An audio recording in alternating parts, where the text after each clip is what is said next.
제 이름은 고연자입니다. 올해 예순하고도 둘 굽은 길보다는 곧은 길을 걸으려 애쓰며 한평생을 살아왔어요. 남편은 일찍 세상과 작별했지만 다행히 쏙 한 번 썩이지 않고 반듯하게 자라준 아들 정석이가 있어 외로운 줄 모르고 살았습니다. 그 아들이 제 인생의 자부심이고 세상 그 무엇과도 바꿀 수 없는 보물이었죠. 그런 아들이 작년에 드디어 짝을 만나 가정을 꾸렸습니다. 며느리의 이름은 서민지. 처음 제 앞에 인사를 왔을 때 참 싹싹하고 얼굴도 예쁘장해서 복덩이가 굴러 들어왔구나 싶었어요. 하지만 사람 속은 한길 물속보다 깊다고 했던가요? 시간이 흐를수록 저는 그 아이의 반짝이는 미소 뒤에 숨겨진 또 다른 얼굴을 보게 되었습니다. 정석이가 민지를 처음 제게 소개하던 날이 아직도 생생해요. 저는 일부러 조용하고 정갈한 한정식 집에 자리를 마련했습니다. 어색할 수도 있는 첫 만남에 음식 맛이라도 좋아야 하지 않겠어요. 며칠 전부터 식당을 예약하고 아이들이 좋아할 만한 메뉴는 무엇일까 고민하며 혼자 부산을 떨었습니다. 그렇게 마음을 다해 준비한 자리였어요. 약속 장소에 들어서는 두 아이의 모습이 어찌나 예쁘던지 저도 모르게 얼굴에 한바구음이 피어났습니다. 정석이 옆에 꼭 붙어선 민지는 하얀 원피스를 입고 있었는데 그 모습이 꼭 5월의 아카시아 꽃 같았어요. 어머니, 안녕하세요. 서민지입니다. 민지는 제 앞에 서서 허리를 굽혀 꾸벅 인사를 했어요. 목소리는 또랑또랑했고 눈을 마주치며 웃는 얼굴에는 애교가 가득했습니다. 저는 민지의 손을 잡으며 아이고 예뻐라. 우리 정석이가 왜 그렇게 입이 마르도록 칭찬했는지 알겠네. 어서 앉아요. 라며 반갑게 맞이했죠. 식사를 하는 내내 분위기는 화기애애했습니다. 민지는 제가 묻는 말에 곧잘 대답했고 정석이를 살뜰히 챙기는 모습도 보여주었어요. 제 밥그릇 위에도 반찬을 올려주며 살갑게 굴었죠. 아들이 사람 보는 눈은 있구나. 저만치 싹싹하면 어디 가서 미움받을 일은 없겠다. 그렇게 생각하며 마음을 놓았습니다. 제 인생에 드디어 딸이 하나 생기는구나 싶어 가슴이 벅차오르기까지 했어요. 하지만 그 편안한 마음은 그리 오래가지 않았습니다. 식사를 마치고 근처 카페로 자리를 옮겼을 때 작은 균열이 보이기 시작했어요. 자리에 앉자마자 민지가 가방에서 휴대폰을 꺼내 들더니 아주 자연스럽게 영상 통화 버튼을 누르더군요. 화면 너머로 민지와 꼭 닮은 아마도 민지의 어머니인 듯한 분의 얼굴이 나타났습니다. 엄마, 나 지금 어디게? 민지의 목소리가 한 톤 높아졌어요. 조금 전까지 제게 조곤조곤 말하던 차분한 목소리는 온데간데없고 한껏 들뜨고 애교 넘치는 목소리였죠. 화면 속의 어머니에게 주변을 비춰주며 제잘거리는 모습이 영락없는 어린아이 같았습니다. 엄마, 나 정석 씨 어머님 만났는데 너무 좋으셔. 진짜 미인이시고 말씀도 정말 우아하게 하셔. 엄마도 직접 뵈면 정말 좋아할 거야. 제 칭찬을 늘어놓는 민지의 목소리를 들으며 저는 그저 옅은 미소만 짓고 있었습니다. 물론 듣기 좋은 말이긴 했지만 이상하게도 그 칭찬이 제게 하는 말처럼 들리지 않았어요. 마치 나 이렇게 잘하고 있어요 라고 친정 어머니에게 보고하는 듯한 느낌이었죠. 정작 제 얼굴을 보며 나누는 대화는 거의 없었습니다. 영상 통화는 꽤 길게 이어졌고 그동안 저는 아들 녀석과 멋쩍은 눈빛만 주고받을 뿐이었어요. 요즘 젊은 애들은 다 저런가 보다. 애써 이해하려 했지만 마음 한구석에 자리 잡은 찜찜함은 어쩔 수 없었습니다. 그날의 그 작은 어색함이 앞으로 벌어질 일들의 서막이었다는 것을 그때는 미처 알지 못했지요. 그렇게 두 아이는 결혼을 했고 저는 새로운 며느리를 가족으로 맞이했습니다. 결혼 후 첫 명절이 다가왔어요. 저는 모처럼 아들 내외가 온다는 생각에 며칠 전부터 장을 보고 음식을 준비하며 들떠 있었습니다. 민지가 어떤 음식을 좋아할까 싶어 정석이에게 몰래 물어보기까지 했죠. 명절 당일 아들 부부는 점심시간이 다 되어서야 모습을 드러냈어요. 어머니, 저희 왔어요. 차가 많이 막히더라고요. 민지는 피곤한 기색이 역력한 얼굴로 거실 소파에 가방을 던지듯 내려놓았습니다. 저는 오느라 고생했다. 어서 들어와. 라며 아이들을 맞았죠. 민지는 부엌으로 들어와 제가 차려놓은 음식들을 보더니 우와, 어머니 혼자 이 많은 걸 다 하셨어요? 정말 대단하세요. 라고 말했어요. 그러고는 수저를 놓고 행주로 상을 한번 닦는 것이 전부였습니다. 제가 전이라도 부치겠냐고 앞치마를 건네자 기름 냄새를 맡으면 속이 울렁거린다며 손사래를 쳤어요. 식사를 마친 후에도 설거지는 당연히 제 몫이었죠. 아들 녀석이 민지야, 너가 어머니 좀 도와드려. 라고 한마디 했지만 민지는 정석 씨, 나 어제 잠을 설쳐서 너무 피곤해. 잠깐만 누워 있을게. 라며 소파에 벌러덩 누워버렸습니다. 저는 괜찮다고 혼자 하면 금방 끝난다고 아들을 다독여 부엌을 나가지 못하게 했어요. 하지만 그릇을 닦는 내내 등 뒤에서 들려오는 며느리의 통화 소리에 귀를 기울일 수밖에 없었습니다.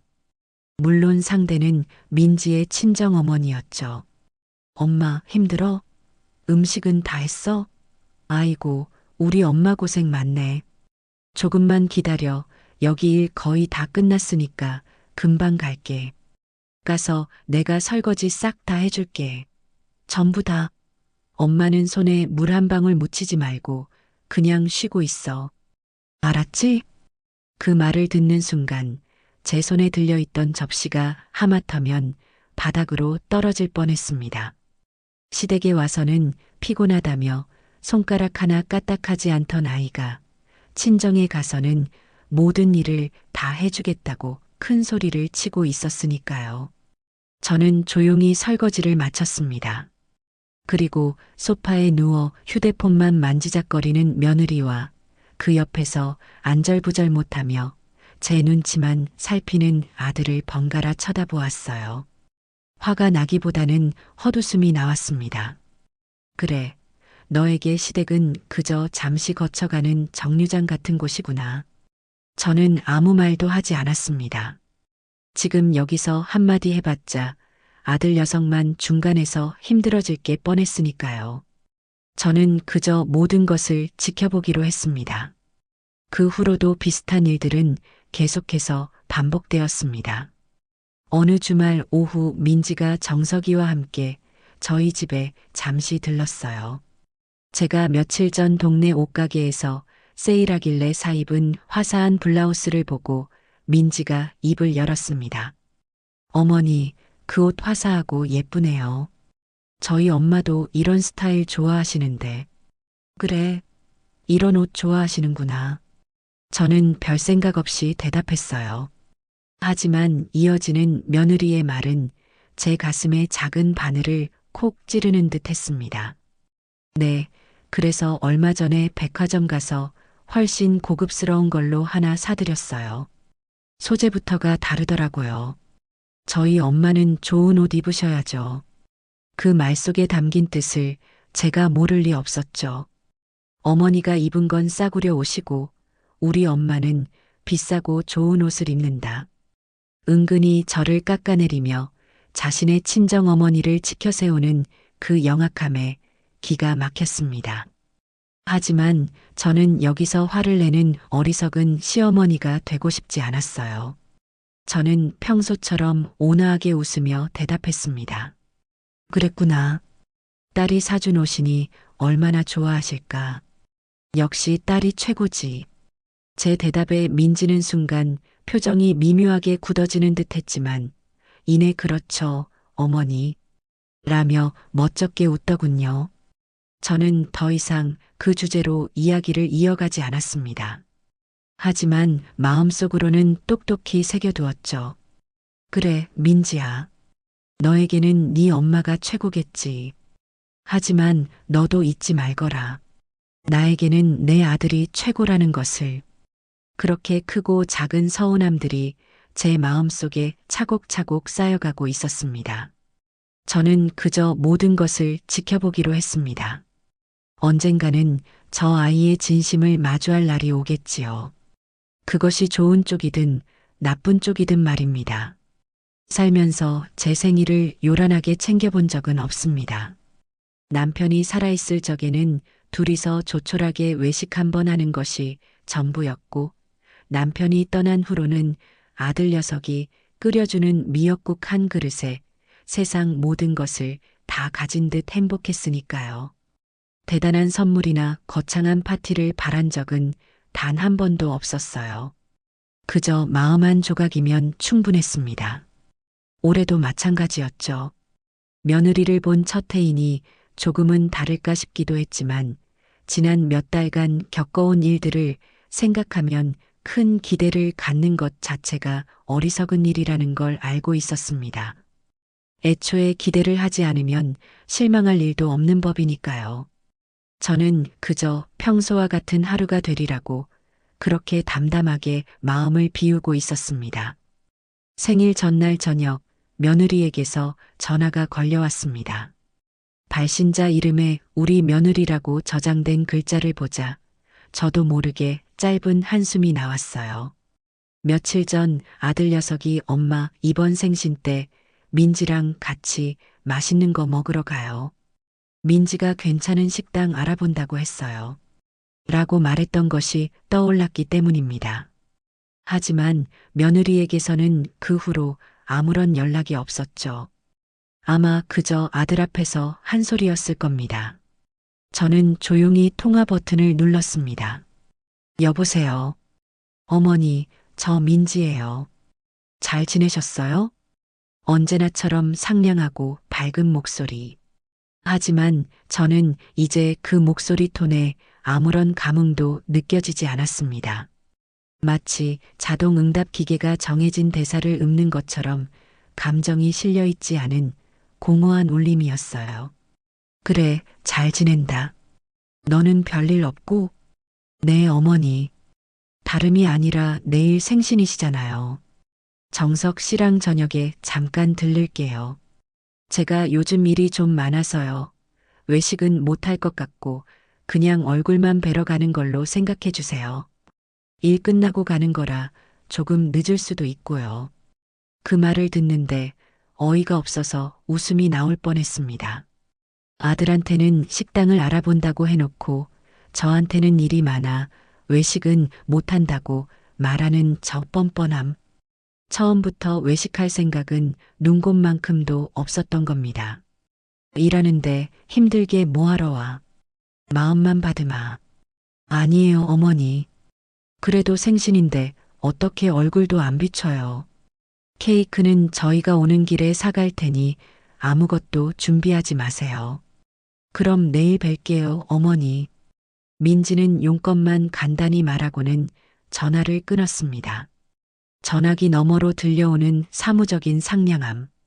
그 목소리에서는 저를 시어머니로서 존중하고 챙긴다는 느낌보다는 며느리로서 해야 할 의무 중 하나를 처리한다는 듯한 기계적인 느낌이 더 강하게 풍겼습니다. 케이크는 오는 길에 사오겠다. 그 말 한마디가 어찌나 형식적으로 들리던지 저는 쓰게 웃으며 전화를 끊었습니다. 그래, 케이크 하나면 며느리 도리는 다 했다고 생각하는 거겠지. 더 이상 아무것도 바라지 말자. 저는 그렇게 몇 번이고 제 자신을 다독였습니다. 그리고 다음 날 제 63번째 생일이 밝았습니다. 아침 일찍 아들 녀석에게서 전화가 왔어요. 그 애는 항상 그랬습니다. 제가 세상에 태어난 날을 잊지 않고 제일 먼저 축하해 주는 사람은 언제나 제 아들 정석이었죠. 엄마, 생신 축하드려요. 아침에 미역국은 드셨어? 그럼 내가 끓여 먹었지. 너도 밥은 챙겨 먹고 다니고? 당연하지. 엄마, 오늘 저녁에 민지랑 갈게. 필요한 거 없어? 뭐 드시고 싶은 거라도 있으면 말해. 사갈게. 필요한 거 없다. 너희들 얼굴 보는 게 선물이지. 조심해서 오기나 해. 아들의 다정한 목소리를 듣는 것만으로도 마음이 따뜻해졌습니다. 그래, 이거면 됐지.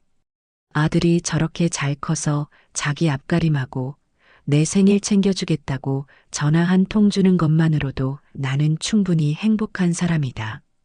그렇게 스스로를 위로하며 저녁을 기다렸습니다.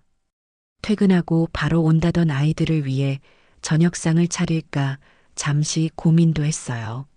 하지만 민지가 아무것도 준비하지 말라고 했던 말이 마음에 걸렸습니다. 괜히 음식을 차렸다가 저희 저녁 먹고 왔는데라는 말을 들으면 마음만 상할 것 같았기 때문이죠.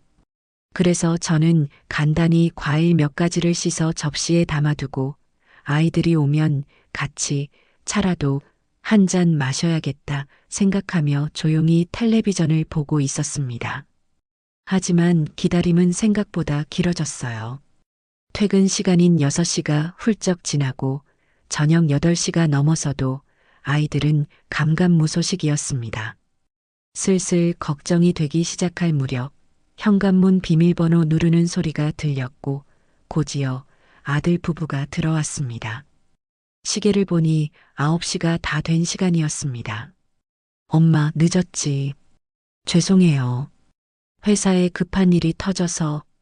정석이의 얼굴에는 피곤함과 미안함이 뒤섞여 있었습니다. 그 뒤를 따라 들어오는 민지의 표정은 읽기가 어려웠어요. 피곤한 것 같기도 하고 어딘가 조금 귀찮아하는 것 같기도 했습니다. 고생했다. 저녁들은 먹었고 오는 길에 간단하게 먹었어요. 어머니는요? 나도 먹었지. 어서 들어와 앉아라. 저는 아이들을 식탁에 앉히고 씻어둔 과일을 내놓았습니다. 그때 정석이가 제게 다가와 봉투 하나를 쑥 내밀었어요. 엄마, 이거 생신 축하드려요. 항상 건강하셔야 해. 두툼한 봉투의 무게보다 아들의 마음이 더 묵직하게 느껴졌습니다. 아들이 주는 용돈은 언제나 고맙고 귀했지만 오늘따라 그 돈이 마치 아들의 사과처럼 느껴졌어요. 제 역할을 다하지 못하는 아내를 대신해 아들 녀석이 돈으로라도 제 마음을 달래주려는 것 같아 마음 한편이 아려왔습니다. 저는 너희들 살기도 팍팍할 텐데 뭘 이런 걸 준비했어. 고맙다 아들. 일하며 봉투를 받았습니다. 아들의 얼굴을 보니 마음이 한결 놓였어요. 그때였어요. 맞은편에 앉아있던 민지가 들고 온 마트 비닐봉지를 부스럭거리며 입을 연 것이 어머니, 저희가 오는 길에 케이크 사오려고 했는데 좋아하시는 빵집이 문을 닫았더라고요. 너무 늦어서 다른 데는 갈 생각도 못했네요. 민지는 정말 아쉽다는 듯 말했지만 그 말투에서는 어떤 진심도 느껴지지 않았습니다. 마치 준비된 변명을 읊는 것 같았죠. 저는 괜찮다고 케이크 없어도 된다고 손사래를 쳤습니다. 그러자 민지는 비닐봉지 안에서 무언가를 덜렁 꺼내 식탁 위에 올려놓았어요. 투명한 비닐 포장 안에 울긋불긋한 색깔의 사탕들이 가득 들어있는 마트에서 1,000원이면 살 수 있을 법한 사탕 한 봉지였습니다. 그래서 이거라도 사왔어요. 민지는 해맑게 웃으며 말했습니다. 그 얼굴을 마주하는 순간 저는 잠시 무슨 말을 해야 할지 몰라 숨을 멈췄습니다. 제 평생 누군가의 생일 선물로 사탕 한 봉지를 주는 사람은 처음 보았기 때문입니다.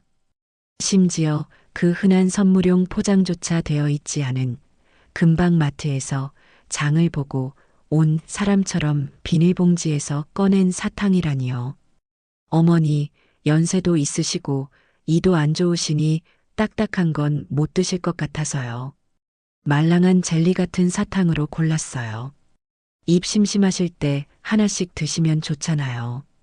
그 말을 듣는 순간 아들의 얼굴이 돌처럼 굳어지는 것이 제 눈에 똑똑히 보였습니다. 아들의 표정에는 당혹감과 분노, 그리고 저에 대한 미안함이 복잡하게 얽혀 있었어요. 하지만 정작 선물을 건넨 민지는 무엇이 잘못되었는지 전혀 모르는 듯 여전히 천진한 미소를 띠고 있었습니다. 이가 안 좋으시니 입 심심하실 때 드시라는 그 말이 마치 철없는 어린아이를 대하는 듯한 말투로 들려 가슴이 서늘해졌습니다. 이것은 성의가 없는 것을 넘어 저에 대한 명백한 무시였습니다. 저를 자신과 동등한 어른으로, 남편의 어머니로 존중하는 마음이 눈꼽만큼이라도 있었다면 결코 할 수 없는 행동이었죠. 마음속에서는 뜨거운 불덩이가 치밀어 올랐지만 저는 평생을 살아오며 익힌 지혜로 그 감정을 억눌렀습니다. 여기서 화를 내거나 서운한 티를 내는 것은 아무런 의미가 없었어요. 그저 아들만 더 난처하게 만들 뿐이었죠. 저는 천천히 숨을 고른 뒤 얼굴에 가장 인자한 미소를 지어 보였습니다. 그리고 식탁 위에 놓인 사탕 봉지를 향해 손을 뻗었죠. 그래, 고맙다. 너희 엄마한테는 비싸고 좋은 옷 사주더니 나한테는 이렇게 내 건강까지 생각해서 특별한 선물을 다 준비했구나. 네 마음이 참 기특하다. 저는 일부러 너희 엄마 이야기를 꺼냈습니다. 제 말에 민지의 얼굴에서 웃음기가 순식간에 사라졌습니다. 당황한 기색이 역력했죠. 아들 정석이는 이제 고개를 푹 숙인 채 아무 말도 하지 못했습니다. 식탁 위에는 무겁고 차가운 침묵이 흘렀어요. 분위기를 견디지 못한 아이들은 과일 한 조각 제대로 먹지 않고 서둘러 자리에서 일어났습니다. 어머니, 저희 내일 일찍 출근해야 해서 이만 가볼게요. 그래, 어서 가봐라. 운전 조심하고. 저는 아무 일 없었다는 듯 아이들을 현관까지 배웅했습니다. 문이 닫히고 집안에 다시 정적이 찾아왔을 때 저는 천천히 식탁으로 돌아왔습니다. 식탁 위에는 아들이 준 돈 봉투와 며느리가 주고 간 사탕 한 봉지가 나란히 놓여 있었어요. 저는 의자에 앉아 한참 동안 그 두 개의 물건을 번갈아 바라보았습니다. 서운함, 분노, 배신감. 그런 감정들은 이미 차갑게 식어버린 뒤였습니다. 대신 그 자리에는 아주 차분하고 명료한 하나의 생각이 떠올랐습니다. 그래, 좋다. 내가 내게 준 이 정성, 내가 아주 귀하게 받으마. 저는 자리에서 일어나 사탕 봉지를 들었습니다. 그리고는 부엌 찬장 가장 깊숙하고 눈에 띄지 않는 곳에 그 사탕을 조심스럽게 넣어두었어요. 마치 귀한 보물을 모셔두는 것처럼요. 이것은 충동적인 행동이 아니었습니다. 이것은 나의 아들을 위해, 그리고 나 자신을 위해 반드시 해야만 하는 일이었습니다.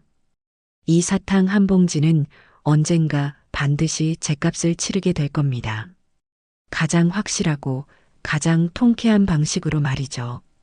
그날 밤 저는 억울함에 잠을 설치는 대신 아주 오랜만에 깊고 편안한 잠을 잤습니다.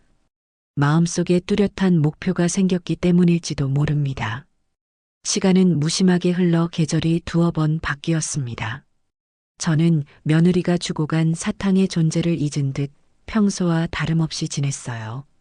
며느리는 여전히 제게 가끔씩 안부 전화를 걸어왔고 주말이면 아들 녀석과 함께 집에 들르기도 했습니다. 하지만 그 아이의 행동은 조금도 달라지지 않았죠.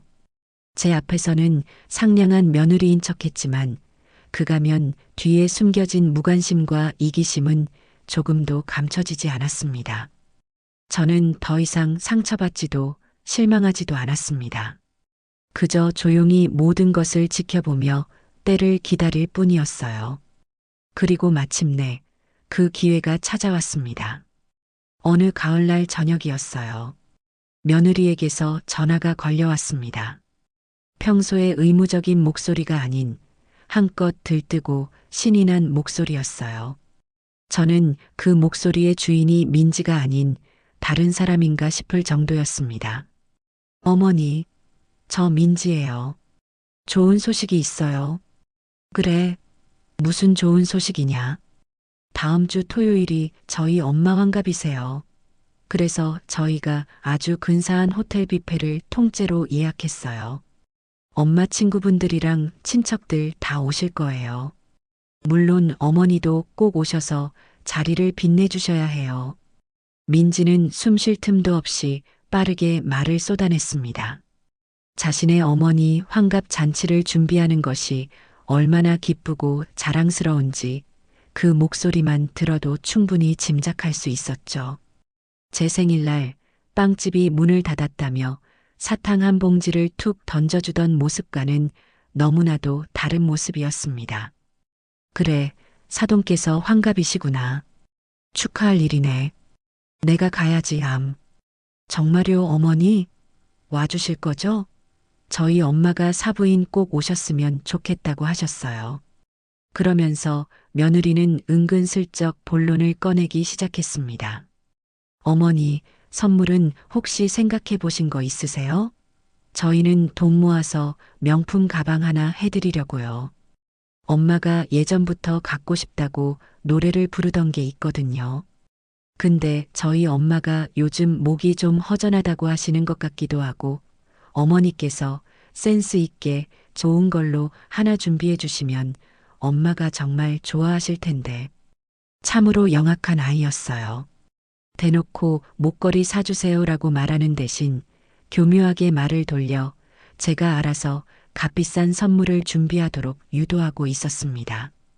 만약 사탕 사건이 없었다면 저는 아들의 체면을 생각해 울며 겨자 먹기로 비싼 목걸이를 사주었을지도 모릅니다. 하지만 이제는 아니죠. 저는 이미 며느리에게 줄 최고의 선물을 준비해 두었으니까요. 그래, 알았다. 내가 네 엄마를 얼마나 아끼는데 당연히 좋은 선물 준비해야지. 걱정하지 말거라. 우와, 정말요? 역시 저희 어머니 최고. 민지는 제 대답이 아주 만족스러웠는지 한층 더 높아진 목소리로 감사를 표했습니다. 저는 조용히 전화를 끊고 찬장을 열어 그 안에 고이 모셔두었던 사탕 한 봉지를 꺼내 보았습니다. 몇 달의 시간이 흘렀지만 사탕은 여전히 제 생일날 저녁에 그 모습 그대로였습니다. 저는 사탕 봉지를 손에 들고 나지막이 속삭였어요. 이제 곧 너의 진짜 주인을 만나러 갈 시간이구나. 주말이 되자 저는 외출 준비를 했습니다. 아들 녀석이 어디 가냐고 묻기에 사돈 환갑 선물을 사러 백화점에 간다고 했죠. 그러자 정석이가 걱정스러운 얼굴로 말했습니다. 엄마, 너무 무리하지 마. 민지가 혹시 뭐 사달라고 부담 줬어? 그렇다면 내가 민지한테 똑바로 말할게. 아니다. 그런 거 아니야. 내가 좋아서 하는 거야. 환갑이신데 내가 이 정도 성의는 보여야지. 저는 아들을 안심시키고 집을 나섰습니다. 백화점에 도착한 저는 곧장 식품관으로 향했어요. 그리고 수많은 한과 가게 중에서 가장 화려하고 값비가 비싸 보이는 가게로 들어갔습니다. 저는 그곳에서 가장 크고 아름다운 목함에 담긴 최고급 한과 세트를 골랐습니다. 누가 봐도 아주 귀하고 정성이 가득 담긴 선물이었죠. 계산을 마치고 저는 다시 1층으로 내려가 스카프 매장으로 향했습니다. 며느리가 은근히 암시했던 목이 허전하다는 말을 그냥 지나칠 수는 없었으니까요. 저는 그곳에서 은은한 꽃무늬가 수놓아진 부드러운 실크 스카프를 하나 더 샀습니다. 아마 민지가 봤다면 기뻐서 어쩔 줄 몰랐을 겁니다. 집으로 돌아온 저는 식탁 위에 백화점에서 사온 물건들을 모두 펼쳐 놓았습니다. 최고급 한과 세트, 우아한 실크 스카프, 그리고 몇 달 동안 찬장에서 잠자고 있던 사탕 한 봉지. 이제 모든 준비는 끝났습니다. 저는 먼저 한과가 담긴 목함 뚜껑을 조심스럽게 열었습니다. 색색의 고운 한과들이 마치 보석처럼 가지런히 놓여 있었죠. 저는 그 한과들을 하나씩 꺼내 깨끗한 접시 위로 옮겨 담았습니다. 그리고 텅 빈 목함 안에 바로 그 사탕 한 봉지를 넣었습니다.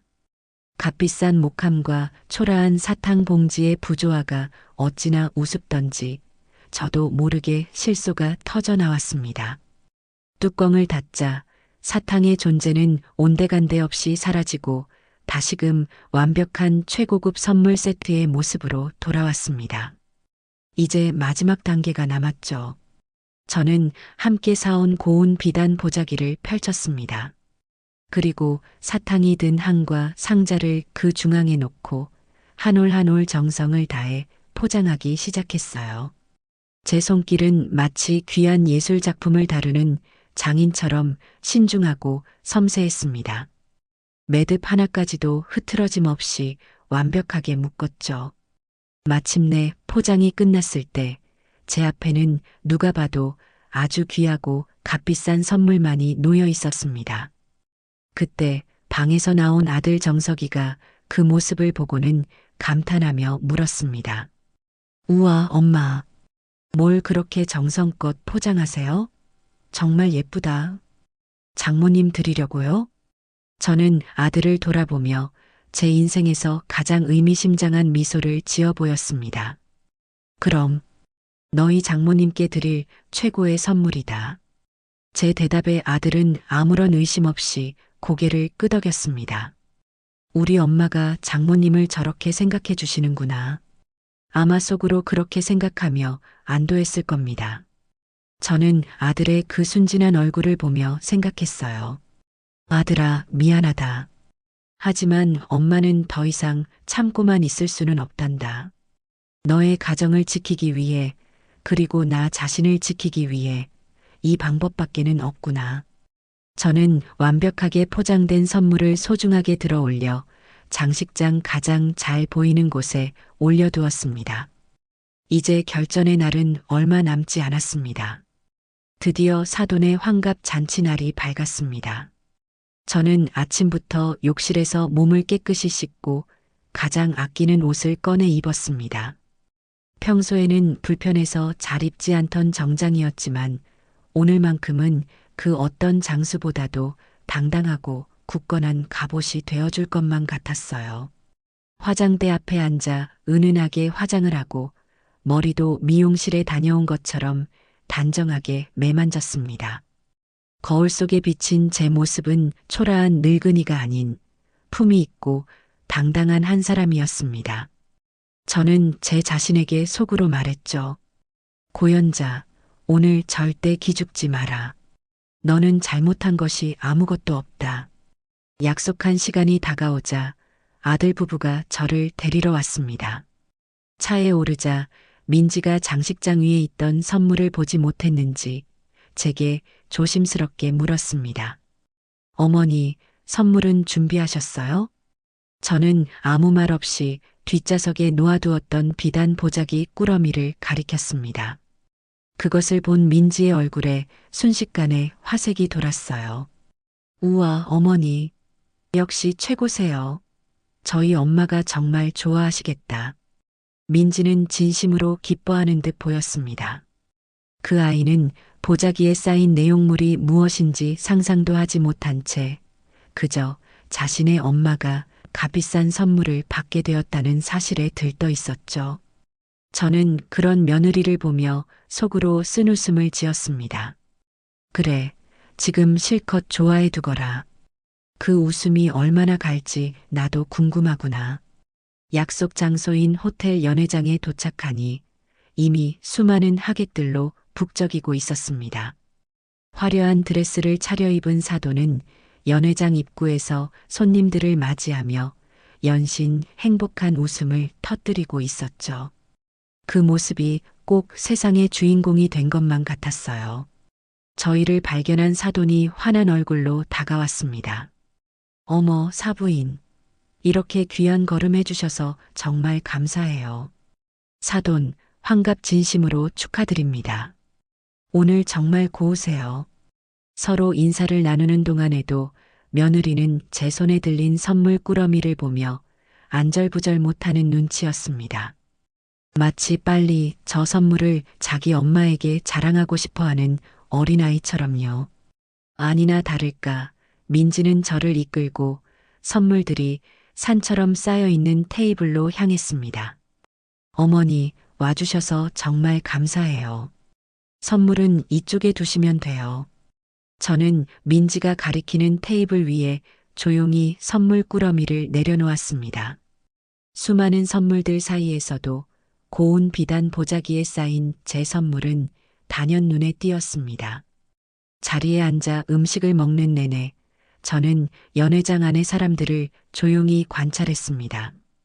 모두가 사돈의 환갑을 축하하며 웃고 떠들고 있었지만 그 웃음 뒤에 숨겨진 각자의 계산과 허영심이 언뜻 엿보였죠.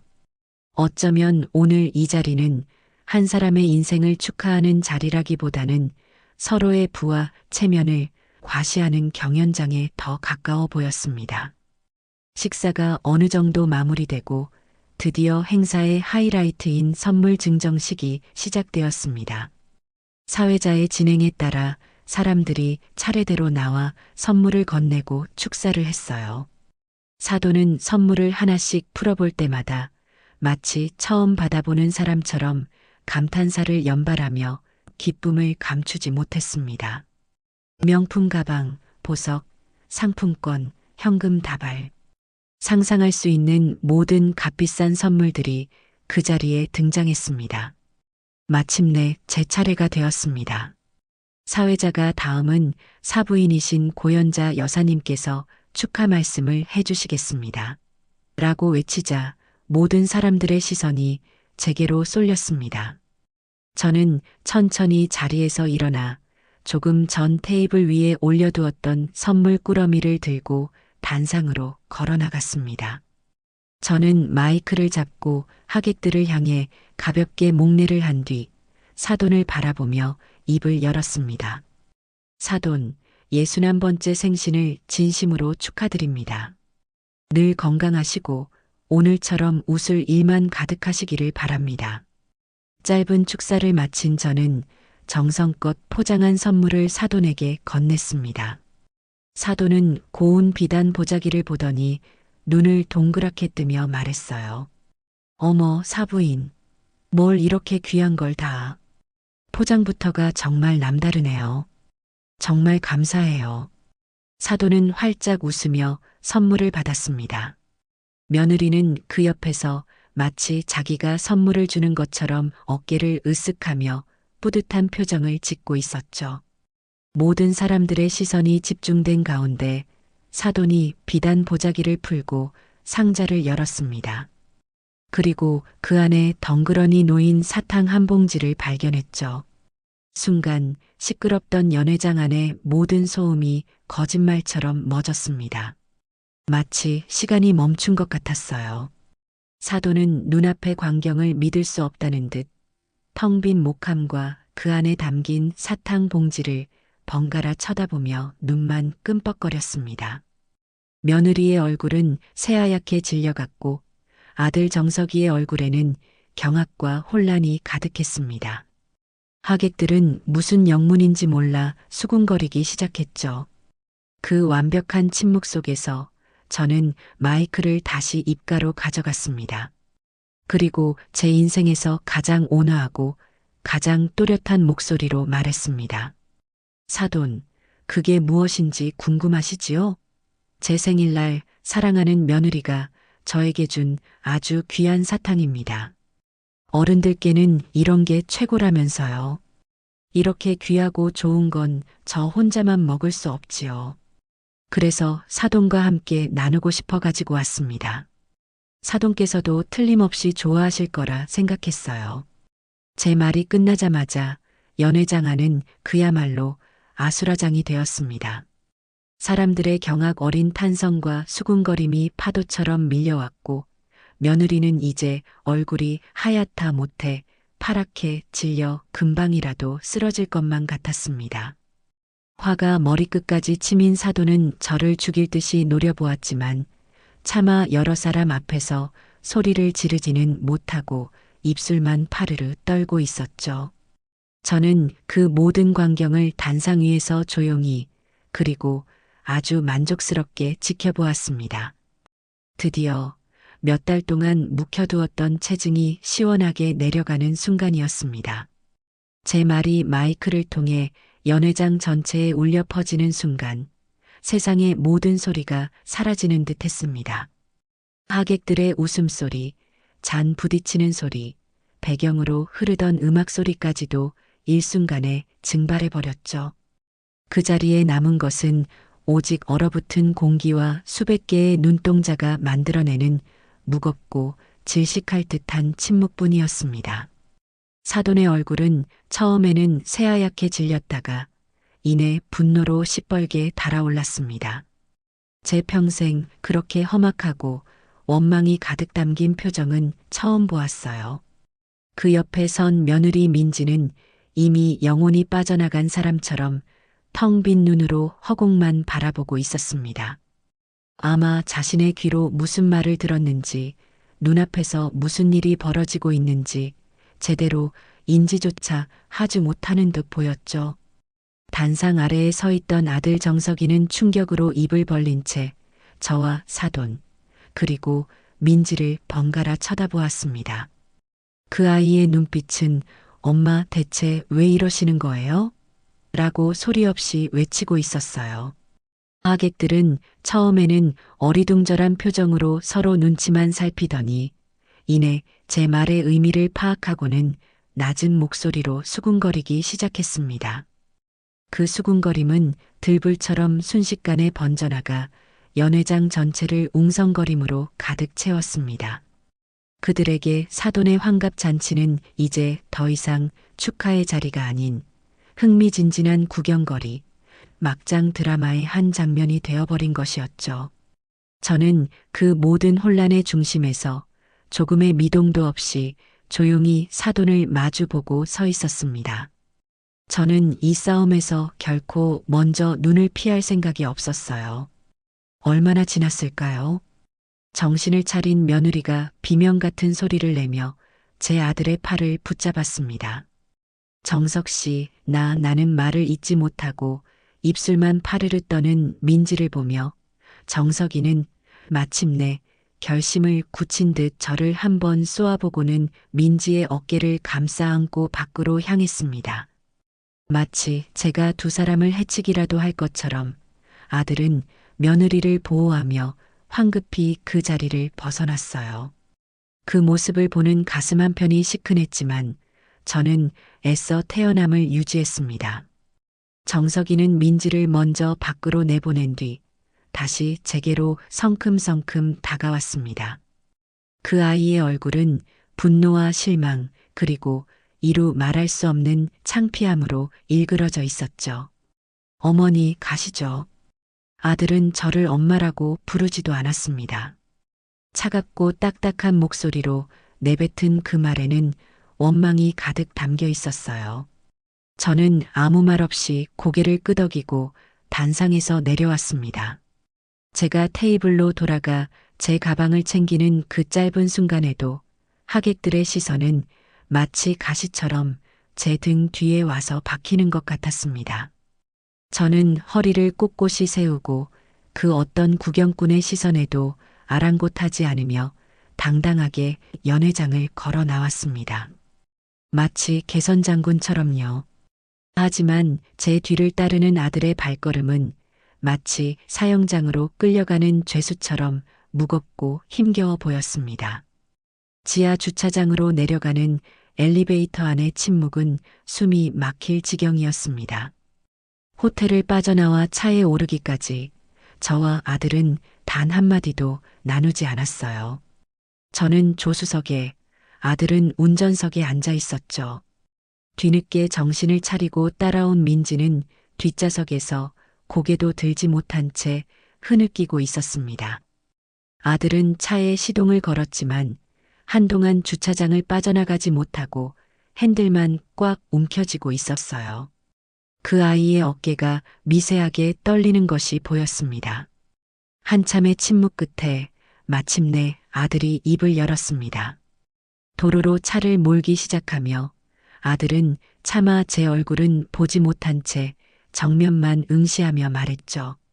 그 목소리는 제가 평생 들어왔던 아들의 목소리라고는 믿기지 않을 만큼 차갑고 날카로웠습니다. 어머니, 어떻게 그런 망신을 주실 수 있어요?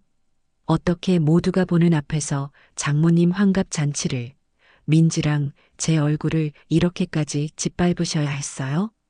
저는 창밖을 바라보며 조용히 대답했습니다. 나는 망신을 준 게 아니다, 정서가. 나는 사실을 말했을 뿐이다. 사실이요? 그게 사실이라고 해도 때와 장소를 가렸어야죠. 그게 오늘 그 자리에서 할 말이었냐고요. 아들의 목소리가 점점 높아졌습니다. 그 아이가 저에게 이렇게까지 화를 낸 것은 난생 처음 있는 일이었어요. 하지만 저는 조금도 당황하지 않았습니다. 오히려 차분하게 그리고 논리적으로 반박하기 시작했죠. 그래, 때와 장소. 아주 좋은 말이다. 그럼 내가 너에게 한번 물어보자꾸나. 네 아내는 내 생일날 밤 9시가 다 되어서 찾아와서는 빵집이 문을 닫았다는 성의 없는 변명과 함께 사탕 한 봉지를 툭 던져주었다. 그건 때와 장소에 맞는 행동이었니? 결혼 후 첫 명절에 시댁에 와서는 피곤하다며 소파에 누워 친정엄마와 통화하며 내가 가서 다 해주겠다고 말하는 건 그 상황에 맞는 행동이었고, 내 옷을 보고 우리 엄마는 더 비싼 옷 사드렸다며 나를 은근히 깎아내린 건 시어머니 앞에서 할 말이었더냐? 저는 지난 시간 동안 있었던 일들을 하나하나 차분하지만 정확하게 짚어주었습니다. 제 말에 아들은 대답을 하지 못했어요. 그저 거친 숨을 몰아쉬며 핸들을 잡은 손에 힘을 줄 뿐이었죠. 나는 네 아내가 내게 보여준 성의와 존중을 그대로 돌려준 것뿐이다. 네 아내는 내게 딱 그 사탕 한 봉지만큼의 존중을 보여주었어. 그래서 나도 사돈에게 똑같은 크기의 존중을 돌려드린 거다. 이게 그렇게 잘못된 일이니? 받는 것이 있으면 주는 것도 있어야지. 세상에 공짜가 어디 있니? 존중도 마찬가지다. 그래도 이건 아니죠. 이건 그냥 복수잖아요. 복수? 아니, 이건 교육이다. 너와 네 아내, 그리고 사돈까지 모두를 위한 교육. 사람은 자신이 직접 당해보기 전까지는 상대방의 고통을 절대 이해하지 못하는 법이거든. 아마 안사돈은 오늘 처음으로 내 딸이 시어머니에게 이런 취급을 했구나. 그래서 그 사부인이 이렇게까지 화가 났구나. 하고 아주 조금은 깨닫게 되었을 거다. 그리고 너는 네 아내가 어떤 사람인지, 그리고 네가 그동안 남편으로서, 아들로서 얼마나 무책임했는지 오늘에서야 비로소 깨닫게 되겠지. 제 말이 끝나자 차 안에는 다시 침묵이 흘렀습니다. 뒷좌석에서 들려오던 민지의 울음소리도 어느새 멎어 있었어요. 아마 아들은 제 논리적인 반박에 더 이상 할 말을 찾지 못한 듯 했습니다. 그렇게 한참을 말없이 운전하던 아들은 저희 집 앞에 차를 세웠습니다. 저는 나머지 이야기는 너희 부부가 집에 가서 따로 하거라. 라는 말을 남기고 조용히 차에서 내렸습니다. 아들은 끝내 저를 돌아보지 않았어요. 저는 그런 아들의 뒷모습을 잠시 바라보다가 현관으로 발걸음을 옮겼습니다. 집에 들어와 불을 켜자 낯선 적막감이 저를 덮쳤습니다. 혼자 산 세월이 길었지만 오늘 밤의 고요함은 유난히 무겁게 느껴졌어요. 저는 소파에 앉아 잠시 눈을 감았습니다. 오늘 있었던 일들이 파노라마처럼 머릿속을 스쳐 지나갔죠. 정말 잘한 일일까? 너무 심했던 건 아닐까? 하지만 이내 고개를 저었습니다. 후회는 없었어요. 이것이 최선이었음을 저는 알고 있었습니다. 골마 터지기 직전의 상처는 반드시 터뜨려 고름을 짜내야만 새살이 돋아나는 법이니까요. 그때였습니다. 요란하게 울리는 전화벨 소리가 집안의 정적을 갈랐습니다. 발신 번호를 확인하지 않아도 누구인지 알 수 있었어요. 저는 잠시 숨을 고른 뒤 천천히 통화 버튼을 눌렀습니다. 여보세요. 지금 제정신이세요? 사부인. 수화기 너머로 사돈의 쇳소리 같은 고함이 터져 나왔습니다. 분노를 이기지 못해 목소리가 심하게 떨리고 있었죠. 어떻게 내 환갑 잔치를 이렇게 망쳐놓을 수가 있어요? 온 동네 사람들 앞에서 나를, 그리고 내 딸을 그런 식으로 모욕할 수가 있냐고요. 배우지 못하고 교양 없는 사람인 건 알았지만 이 정도일 줄은 몰랐네요. 저는 사돈이 흥분을 가라앉힐 때까지 아무 말 없이 듣고만 있었습니다. 한참 동안 저주에 가까운 비난을 쏟아내던 사돈이 숨을 고르기 위해 잠시 말을 멈추자 저는 그 틈을 놓치지 않고 입을 열었습니다. 제 목소리는 놀라울 만큼 차분하고 냉정했죠. 사돈, 지금 소리 지를 사람은 제가 아니라 바로 사돈입니다. 뭐라고요? 딸 자식 교육을 어떻게 시켰길래 시어머니 생일에 마트에서 파는 사탕 한 봉지를 덜렁 사들고 갑니까? 그게 사돈댁의 가풍이에요? 남의 집 귀한 아들 데려가서 사위 삼았으면 그 부모도 귀하게 대접할 줄 아는 게 사람의 도리입니다. 본인 딸이 한 짓은 생각도 안 하고 지금 나한테 교양을 운운할 자격이 있다고 생각하세요? 제 말에 사돈은 충격을 받은 듯 아무 말도 하지 못했습니다. 저는 말을 계속 이어나갔습니다. 나는 오늘 사돈에게 망신을 주러 간 게 아닙니다. 사돈 딸이 제게 보여준 존중과 정성이 어떤 모양이었는지 사돈 눈으로 직접 확인시켜 드리러 간 거예요.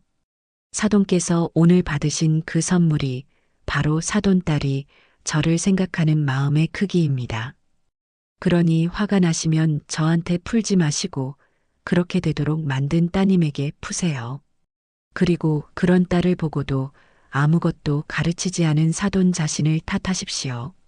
더 이상 할 말 없으시면 끊겠습니다. 저는 제 말만 마치고는 사돈의 대답을 듣지도 않은 채 전화를 끊어버렸습니다. 수화기를 내려놓자 그제야 긴장이 풀리면서 온몸에 힘이 빠지는 것 같았어요. 그렇지만 마음은 이상할 정도로 평온했습니다. 저는 오늘 제가 해야 할 일을 정확히 해냈습니다. 이제 공은 아들 부부와 사돈에게로 넘어갔습니다. 이 폭풍을 어떻게 헤쳐나갈지는 이제 그들의 몫이었습니다. 그날 이후 며칠 동안 아들에게서는 아무런 연락이 없었습니다. 저는 아들을 믿었습니다. 제 아들 정석이는 비록 마음이 여리고 갈등을 피하려는 성향이 있긴 했지만 불의를 보면 참지 못하는 아이였어요. 어릴 적에도 친구가 억울한 일을 당하면 자기 일처럼 나서서 싸우곤 했죠. 그런 아들이기에 이번 일의 본질을 분명히 꿰뚫어 볼 것이라고, 그리고 결국에는 올바른 판단을 내릴 것이라고 믿어 의심치 않았습니다. 저는 그저 묵묵히 아들이 스스로 생각하고 결론을 내릴 시간을 주기로 했습니다. 나중에 아들에게 들어서 알게 된 사실이지만 그 며칠 동안 아들의 집에서는 그야말로 전쟁 같은 시간이 펼쳐졌다고 합니다. 집에 돌아오자마자 민지는 억울하다며 눈물을 쏟아냈다고 해요. 정석 씨 봤지? 당신 어머니가 나한테 어떻게 했는지. 우리 엄마 환갑 잔치를 일부러 망치려고 작정하고 오신 거야. 내가 뭘 그렇게 잘못했다고 나한테 이럴 수 있어? 시어머니 생신날. 깜빡 잊고 선물을 미리 준비 못한 게 그렇게 죽을 죄야? 민지는 자신의 잘못은 축소하고 모든 책임을 제게 돌리며 정석이를 몰아붙였다고 합니다. 처음에는 저에 대한 원망과 아내에 대한 미안함으로 머리가 복잡했던 정석이도 계속해서 억지만 부리며 제 탓만 하는 민지의 모습에 조금씩 지쳐갔다고 해요. 제 아들은 바보가 아니었습니다. 아내는 분명 잘못을 했고 그 잘못에 대해 사과는커녕 변명으로 일관하고 있었습니다. 그러던 어느 날 밤 아들은 잠 못 이루고 거실에 나와 앉아 있었다고 합니다. 제 말이 계속해서 뇌리에서 맴돌았기 때문이죠. 나는 네 아내가 내게 보여준 존중을 그대로 돌려준 것뿐이다. 정말 우리 엄마가 틀린 말을 한 것일까? 민지가 정말 그저 선물을 깜빡한 것뿐일까? 수많은 생각들이 머릿속을 헤집고 다녔습니다. 그때 아들의 눈에 식탁 위에 놓인 카드 명세서 우편물이 들어왔다고 해요. 평소 같았으면 무심코 지나쳤을 테지만 그날따라 아들은 홀린 듯이 그 우편물을 집어들었다고 합니다. 봉투를 뜯어 명세서를 펼쳐본 아들은 한참 동안 그 종이 위에서 눈을 떼지 못했습니다. 바로 제 생일이 있었던 달의 명세서였기 때문이죠. 아들은 한 줄 한 줄 사용 내역을 꼼꼼히 훑어 내려가기 시작했습니다. 그러다 아들의 눈이 한 곳에 멈췄습니다. 제 생일 이틀 전 날짜로 백화점 명품관에서 수십만 원이 결제된 내역이 뚜렷하게 찍혀 있었던 겁니다. 그리고 바로 그 아래 제 생일 당일 저녁 8시 50분경 저희 집 근처 편의점에서 1,500원이 결제된 내역이 나란히 찍혀 있었죠. 그 두 줄의 결제 내역을 보는 순간 아들은 머리를 망치로 한 대 얻어맞은 듯한 충격을 받았다고 합니다. 백화점에서 결제한 수십만 원은 분명 민지가 자신의 어머니에게 선물했다던 그 스카프였을 겁니다. 그리고 편의점에서 결제한 1,500원은 제게 주었던 바로 그 사탕 한 봉지 값이었겠죠. 이것은 깜빡 잊은 수준의 실수가 아니었습니다. 이것은 명백한 의도와 계획이 담긴 악의적인 행동이었습니다. 자신의 어머니에게는 수십만 원짜리 명품 선물을 하고 남편의 어머니에게는 편의점에서 파는 1,000원짜리 사탕을 건네는 것. 그 안에 담긴 아내의 진심을 아들은 너무나도 늦게 알아차리고 만 것이죠. 그동안 아내의 말만 믿고 저를 원망했던 자기 자신이 한심하고 부끄러워서 견딜 수가 없었다고 합니다. 아내는 저를 속인 것이 아니라 바로 자기 자신을 속이고 있었던 겁니다. 아들은 그 명세서를 들고 조용히 안방으로 들어갔습니다. 그리고 아직도 억울함에 차서 잠 못 들고 있던 민지를 향해 차갑고 낮은 목소리로 물었다고 해요. 민지야, 이게 뭐야? 민지는 정석이가 내민 명세서를 보고는 얼굴이 새하얗게 질렸습니다. 그거는 그냥 카드값 나온 거잖아. 아니, 이거 말이야. 우리 엄마 생신 이틀 전에 백화점에서 긁은 이 돈. 그리고 우리 엄마 생신날 우리 집 앞에서 긁은 2,500원. 이거 설명 좀 해봐. 아들의 목소리는 더없이 차분했지만 그 안에는 전에 없던 분노와 실망감이 담겨 있었습니다. 민지는 더 이상 변명을 할 수가 없었어요. 빼도 박도 못하는 증거 앞에서 민지는 고개를 숙인 채 아무 말도 하지 못했습니다. 너 우리 엄마한테 왜 그랬어? 내가 중간에서 바보같이 군 거 맞아. 네 말만 듣고 우리 엄마만 원망한 거 정말 죄송하고 죽을 죄를 지었어. 하지만 너도 너무 심했어. 이건 존중의 문제야. 너는 우리 엄마를 조금도 존중하지 않았어. 정석이는 더 이상 화를 내지도 소리를 지르지도 않았습니다. 그저 깊은 실망감이 담긴 눈으로 아내를 바라볼 뿐이었죠. 그 실망스러운 눈빛이 그 어떤 고함보다 더 아프고 무서웠는지 민지는 결국 참았던 울음을 터뜨리며 자신의 잘못을 인정하기 시작했다고 합니다. 친정엄마와 시어머니를 차별했던 것, 은연중에 저를 무시했던 것, 그리고 사탕 사건의 전말까지 모든 것을 울면서 털어놓았다고 해요. 그렇게 며칠간의 전쟁이 끝나고 닷새 만에 아들에게서 전화가 걸려왔습니다. 전화를 받자마자 아들은 아무 말 없이 흐느끼기 시작했습니다. 저는 조용히 아들이 마음을 추스를 때까지 기다려 주었죠. 한참을 울던 아들이 잠긴 목소리로 간신히 입을 열었습니다. 엄마 죄송해요. 제가 다 잘못했어요. 정말 죄송해요, 엄마. 저는 그 한마디에 그동안 아들에게 가졌던 모든 서운한 마음이 눈 녹듯 사라지는 것을 느꼈습니다. 이제 알았으면 됐다. 이제라도 알았으니 그걸로 된 거야. 아니에요, 엄마. 제가 너무 늦게 알았어요. 제가 남편 노릇, 아들 노릇을 제대로 못해서 엄마가 그런 수모를 겪게 만들었어요. 정말 죄송해서 얼굴을 들 수가 없어요. 됐다. 다 지난 일이다. 너라도 이제 바로 섰으니 그걸로 족하다. 저는 그렇게 아들을 용서했습니다. 제 아들은 잠시 길을 잃었을 뿐 결국에는 올바른 길을 찾아 돌아왔으니까요. 그것만으로도 저는 충분했습니다. 제 아들의 각성은 기나긴 싸움의 끝에서 제가 얻은 가장 값진 승리였습니다. 아들과의 통화가 끝나고 이틀 뒤 제 휴대폰에 모르는 번호로 전화가 걸려왔습니다. 받을까 말까 망설이다 조심스럽게 통화 버튼을 누르자 수화기 너머로 익숙하면서도 어색한 목소리가 들려왔습니다. 바로 사돈의 목소리였죠. 며칠 전 저에게 온갖 막말을 퍼붓던 기세는 온데간데 없고 어딘가 주눅이 든 듯한 기운 없는 목소리였습니다. 저 사부인. 저예요. 네, 사돈. 무슨 일이세요? 다름이 아니라 우리 민지한테 이야기 다 들었어요. 사부인 생신날 그 애가 아주 큰 잘못을 저질렀더군요. 제가 자식 교육을 잘못 시킨 탓입니다. 정말 면목이 없어요.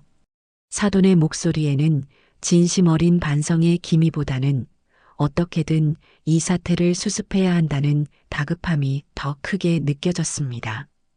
아마 아들 녀석이 민지에게 이혼이라도 요구할 것처럼 강하게 나갔을 테고 겁을 먹은 민지가 자기 엄마에게 달려가 모든 것을 털어놓았겠죠.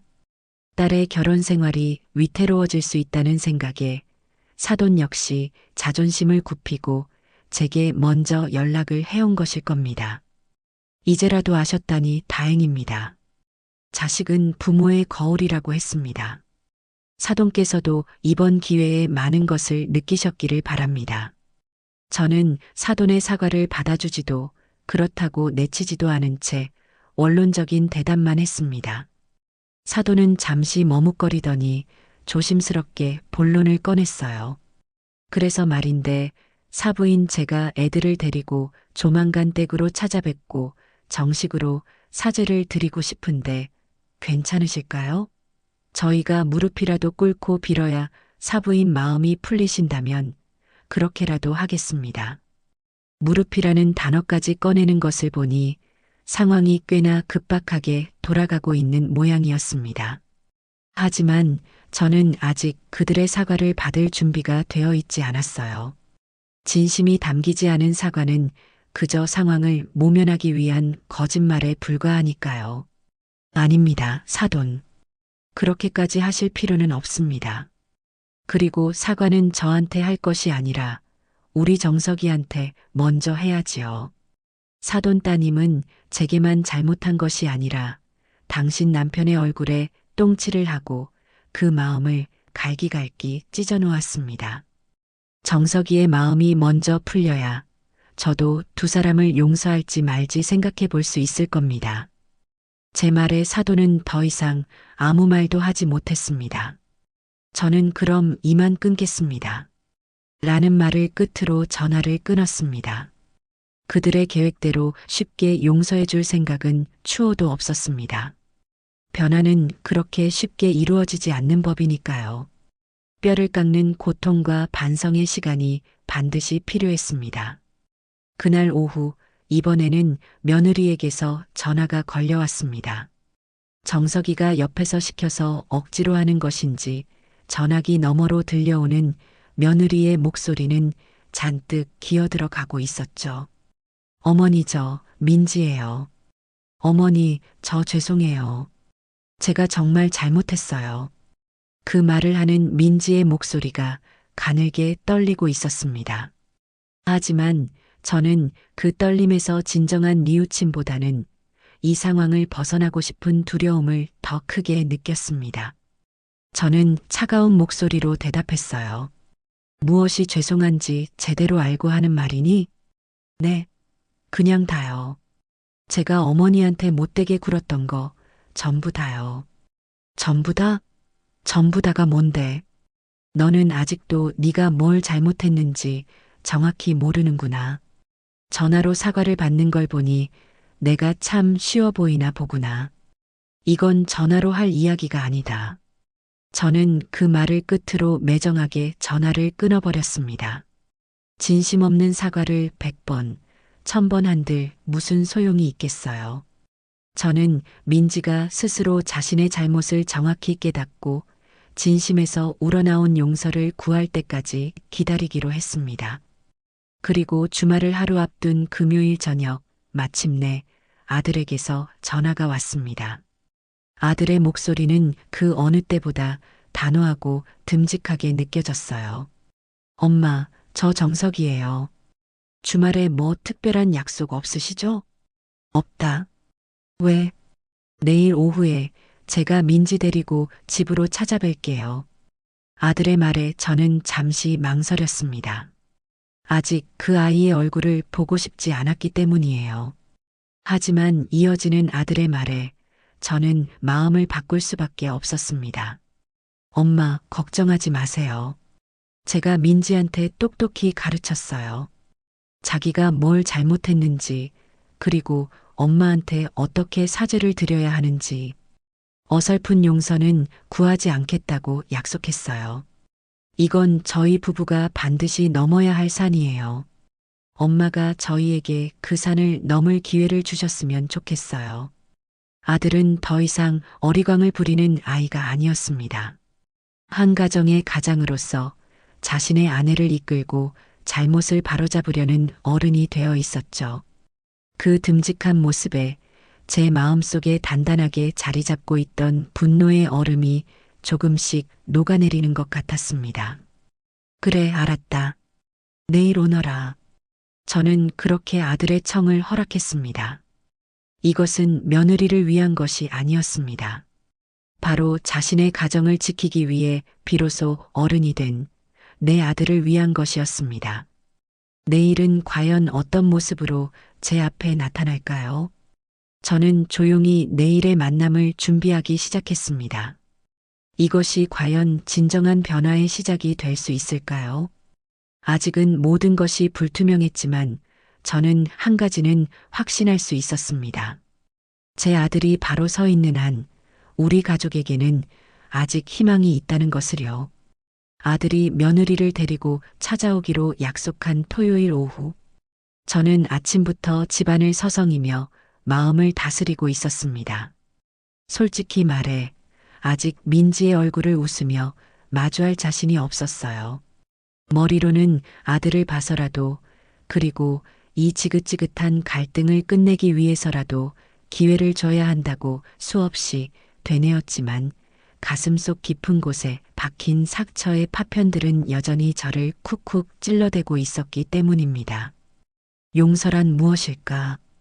그저 괜찮다고 말 한마디 건네면 모든 것이 물 없던 일처럼 사라질 수 있는 걸까? 젊은 시절 저 역시 시어머니에게 알게 모르게 상처를 드렸던 일이 떠올랐습니다. 그때 저는 진심으로 용서를 빌었을까? 아니면 그저 상황을 넘기기에 급급했을까? 수십 년이 지난 일들이 파노라마처럼 스쳐 지나가며 마음이 더욱 복잡해졌습니다. 그 아이가 과연 어떤 모습으로 제 앞에 나타날까? 정말 진심으로 자신의 잘못을 뉘우치고 있을까? 아니면 아들에게 등 떠밀려 마지못해 오는 것일까? 수만 가지 생각이 머릿속을 오갔습니다. 저는 복잡한 마음을 떨쳐내려 애써 몸을 움직이기 시작했습니다. 아이들이 오면 그래도 깨끗한 집에서 맞이해야 하지 않겠어요. 진공 청소기를 돌리고 구석구석 쌓인 먼지를 닦아내며 일부러 몸을 고되게 놀렸습니다. 그래야 잡념이라도 사라질 것 같았거든요. 청소를 하다 보니 어느새 시간은 훌쩍 지나 점심때가 되었습니다. 오후에 온다고 했으니 슬슬 준비를 마쳐야겠다. 그렇게 생각하며 저는 평소에는 잘 닦지 않던 거실의 높은 장식장 위를 닦기로 마음먹었습니다. 먼지가 뽀얗게 쌓인 것을 보니 저의 묵은 감정들 같아 마음이 영 좋지 않았기 때문입니다. 의자를 밟고 올라가 젖은 행주로 장식장 윗부분을 닦아내려던 바로 그 순간이었어요. 제가 딛고 있던 낡은 식탁 의자 다리 하나가 살짝 흔들리더니 순식간에 몸의 중심이 무너졌습니다. 젊었을 적 같았으면 재빨리 균형을 잡았을 테지만 세월의 무상함은 제 몸의 순발력마저 앗아간 뒤였습니다. 저는 짧은 비명과 함께 그대로 바닥으로 곤두박질 쳤어요. 쿵 하는 둔탁한 소리와 함께 왼쪽 발목에서 우두둑하는 제 뼈가 부서지는 끔찍한 소리가 제 귀에 똑똑히 들려왔습니다. 아! 그리고 곧이어 제 평생 느껴보지 못했던 극심한 고통이 온몸을 덮쳤습니다. 눈앞이 번쩍하고 수만 개의 바늘이 동시에 발목을 찌르는 듯한 통증에 숨을 쉴 수 없을 만큼 아파왔어요. 발목은 순식간에 퉁퉁 부어오르기 시작했고 저는 차가운 거실 바닥에 쓰러진 채 신음소리만 내며 꼼짝도 할 수 없었습니다. 서러움과 고통에 눈물이 핑 돌았습니다. 하필이면 오늘 왜? 원망스러운 마음과 함께 이대로 아무도 오지 않으면 어쩌나 하는 끔찍한 공포가 밀려왔습니다. 얼마나 지났을까요? 겨우 정신을 차린 저는 식은땀을 뻘뻘 흘리며 휴대폰을 향해 필사적으로 기어가기 시작했습니다. 다행히 소파 위에 올려두었던 휴대폰이 바닥으로 함께 떨어져 손이 닿는 곳에 있었죠. 저는 떨리는 손으로 잠금을 풀고 단축번호 1번에 저장된 아들 녀석의 번호를 눌렀습니다. 신호음이 몇 번 울리지 않아 아들이 전화를 받았습니다. 그 목소리가 어찌나 반갑던지 저도 모르게 울음이 터져 나왔습니다. 엄마, 왜? 무슨 일이야? 울어? 정서가 나 좀. 고통과 서러움에 말이 제대로 나오지 않았습니다. 제 목소리가 정상이 아니라는 것을 알아차린 아들이 다급하게 물었습니다. 엄마, 왜 그래? 목소리가 왜 그래? 무슨 일이야? 나 넘어져서 발목을 움직일 수가 없어. 빨리 좀 와줘. 그 말을 끝으로 저는 거의 정신을 잃다시피 했습니다. 얼마나 지났을까요? 현관문 비밀번호가 다급하게 눌리는 소리가 들리고 문이 부서져라 열리는 소리와 함께 아들 녀석의 절규에 가까운 목소리가 들려왔습니다. 엄마, 엄마 괜찮아? 정신 좀 차려봐. 아들과 며느리가 거실로 뛰어들어왔습니다. 바닥에 쓰러져 끙끙 앓고 있는 제 모습을 본 두 아이의 얼굴은 새하얗게 질려 있었죠. 특히 민지의 얼굴은 핏기 하나 없이 질려 금방이라도 그 자리에 쓰러질 것만 같았습니다. 아들은 곧바로 119에 신고를 했고 저는 잠시 후 도착한 구급차에 실려 병원 응급실로 향했습니다. 들것에 실려나가는 동안 며느리 민지는 겁에 질린 눈으로 어쩔 줄 몰라 하며 그저 제 옷자락만 필사적으로 붙잡고 있었습니다. 그 작은 손의 떨림이 제게도 고스란히 전해져 왔습니다. 병원에서의 시간은 정신없이 흘러갔습니다. 엑스레이를 찍고 의사의 진찰을 받은 결과는 생각보다 심각했어요. 왼쪽 발목뼈에 금이 가고 인대가 파열되어 수술은 피했지만 통깁스를 하고 몇 달은 꼼짝없이 지내야 한다는 진단이 내려졌습니다. 응급처치를 받고 병실에 입원 수속을 밟는 동안 아들은 이리저리 뛰어다니며 제 곁을 지켰습니다. 하지만 며느리 민지는 응급실 구석에 서서 어쩔 줄 몰라 하며 하얗게 질린 얼굴로 저를 바라보기만 할 뿐이었어요. 그 아이의 눈에는 두려움과 죄책감이 뒤섞여 있었습니다. 아마도 오늘이 자신들이 제게 용서를 구하러 오기로 한 날이었기에 제 사고가 마치 자기들 탓인 것만 같아 더 큰 충격을 받은 모양이었습니다. 병실 침대에 누워 링거를 맞고 있으니 그제야 조금 정신이 들었습니다. 아들은 원무과에 수속을 처리하러 잠시 자리를 비웠고 병실 안에는 저와 민지 단둘만 남게 되었죠. 어색하고 무거운 침묵이 흘렀습니다. 저는 아픈 몸을 일으켜 물이라도 한 잔 마시고 싶었어요. 하지만 손을 뻗어보아도 협탁 위의 물컵은 너무 멀리 있었습니다. 제가 낑낑거리는 것을 본 민지가 그제야 자석처럼 굳어있던 몸을 움직여 제게 다가왔습니다. 어머니, 물 드릴까요? 저는 말없이 고개를 끄덕였습니다. 민지는 물컵에 빨대를 꽂아 조심스럽게 제 입에 가져다 주었어요. 저는 빨대를 통해 미지근한 물을 몇 모금 빨아들였습니다. 목을 축이고 나니 살 것 같았죠. 그때였습니다. 민지가 제 침대 옆에 의자를 끌어다 앉더니 아무 말 없이 제 손을 잡고는 눈물을 뚝뚝 흘리기 시작했습니다. 변명도 사과도 아니었습니다. 그저 소리 없이 눈물만 흘리고 있었죠. 그 눈물에서 저는 그 아이의 진심을 조금이나마 느낄 수 있었습니다. 그날 밤 민지는 집으로 돌아가지 않고 병실 간이 침대에서 꼬박 밤을 새우며 제 곁을 지켰습니다. 제가 밤새 끙끙 앓을 때마다 수건에 물을 적셔 제 이마를 닦아주었고 잠시라도 잠이 들면 행여 깰세라 숨소리조차 죽여가며 저를 살폈습니다. 다음 날 아침에는 어디서 구해왔는지 따뜻한 죽을 가져와 제 입에 직접 떠먹여 주었죠. 음식을 삼키기 힘들어하는 저를 위해 아이처럼 아 소리를 내며 죽을 불어주는 그 아이의 모습을 보며 제 마음속 단단했던 벽이 조금씩 허물어지는 것을 느꼈습니다. 며칠 뒤 퇴원을 하고 집으로 돌아왔을 때 민지의 간호는 계속되었습니다. 아들 녀석은 회사에 가야 했지만 민지는 자신의 회사에 휴가를 내고 매일같이 저희 집으로 출근 도장을 찍었습니다. 깁스를 한 제 몸을 씻겨주고 삼시세끼를 차려주었으며 말동무가 되어주었습니다. 처음에는 서툴고 어색했지만 날이 갈수록 그 아이의 손길은 점점 능숙해졌어요. 한 번은 제가 화장실에 가다가 균형을 잃고 넘어질 뻔한 적이 있었는데 민지가 자기 몸을 던져 저를 부축하는 바람에 둘 다 바닥에 주저앉고 말았습니다. 다행히 저는 다치지 않았지만 민지는 팔꿈치가 시멘트 바닥에 쓸려 피가 나고 있었죠. 저는 괜찮냐고 물었지만 민지는 자기 상처는 아랑곳하지 않고 제 몸부터 살피며 울먹였습니다. 어머니, 괜찮으세요?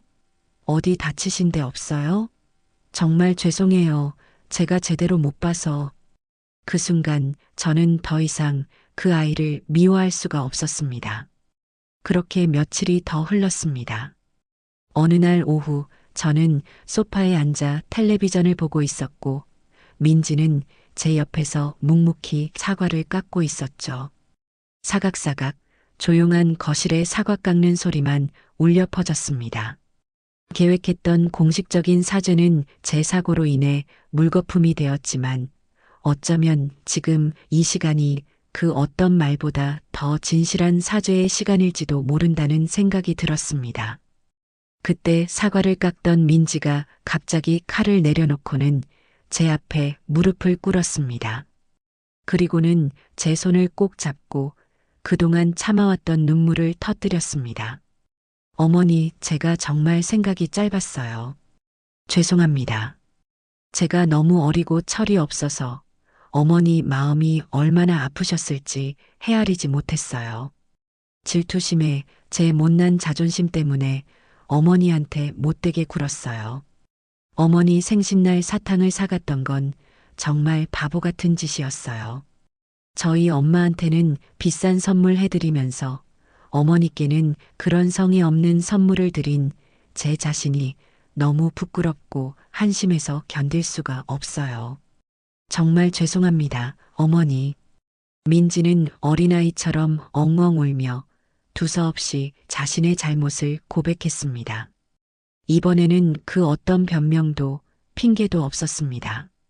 오직 자신의 잘못에 대한 처절한 반성과 후회의 눈물만이 가득했죠. 저는 말없이 제 손등 위로 떨어지는 며느리의 뜨거운 눈물을 느끼며 다른 손으로 그 아이의 등을 가만히 토닥여 주었습니다. 그래, 이제 알았으면 됐다. 일어나거라. 바닥이 차다. 제 말에 민지는 고개를 들어 저를 바라보았습니다. 눈물과 콧물로 범벅이 된 얼굴이었지만 저는 그 얼굴에서 처음으로 꾸밈없는 진심을 보았습니다. 저는 휴지를 뽑아 며느리의 얼굴을 직접 닦아주었어요. 그리고 나지막이 말했습니다.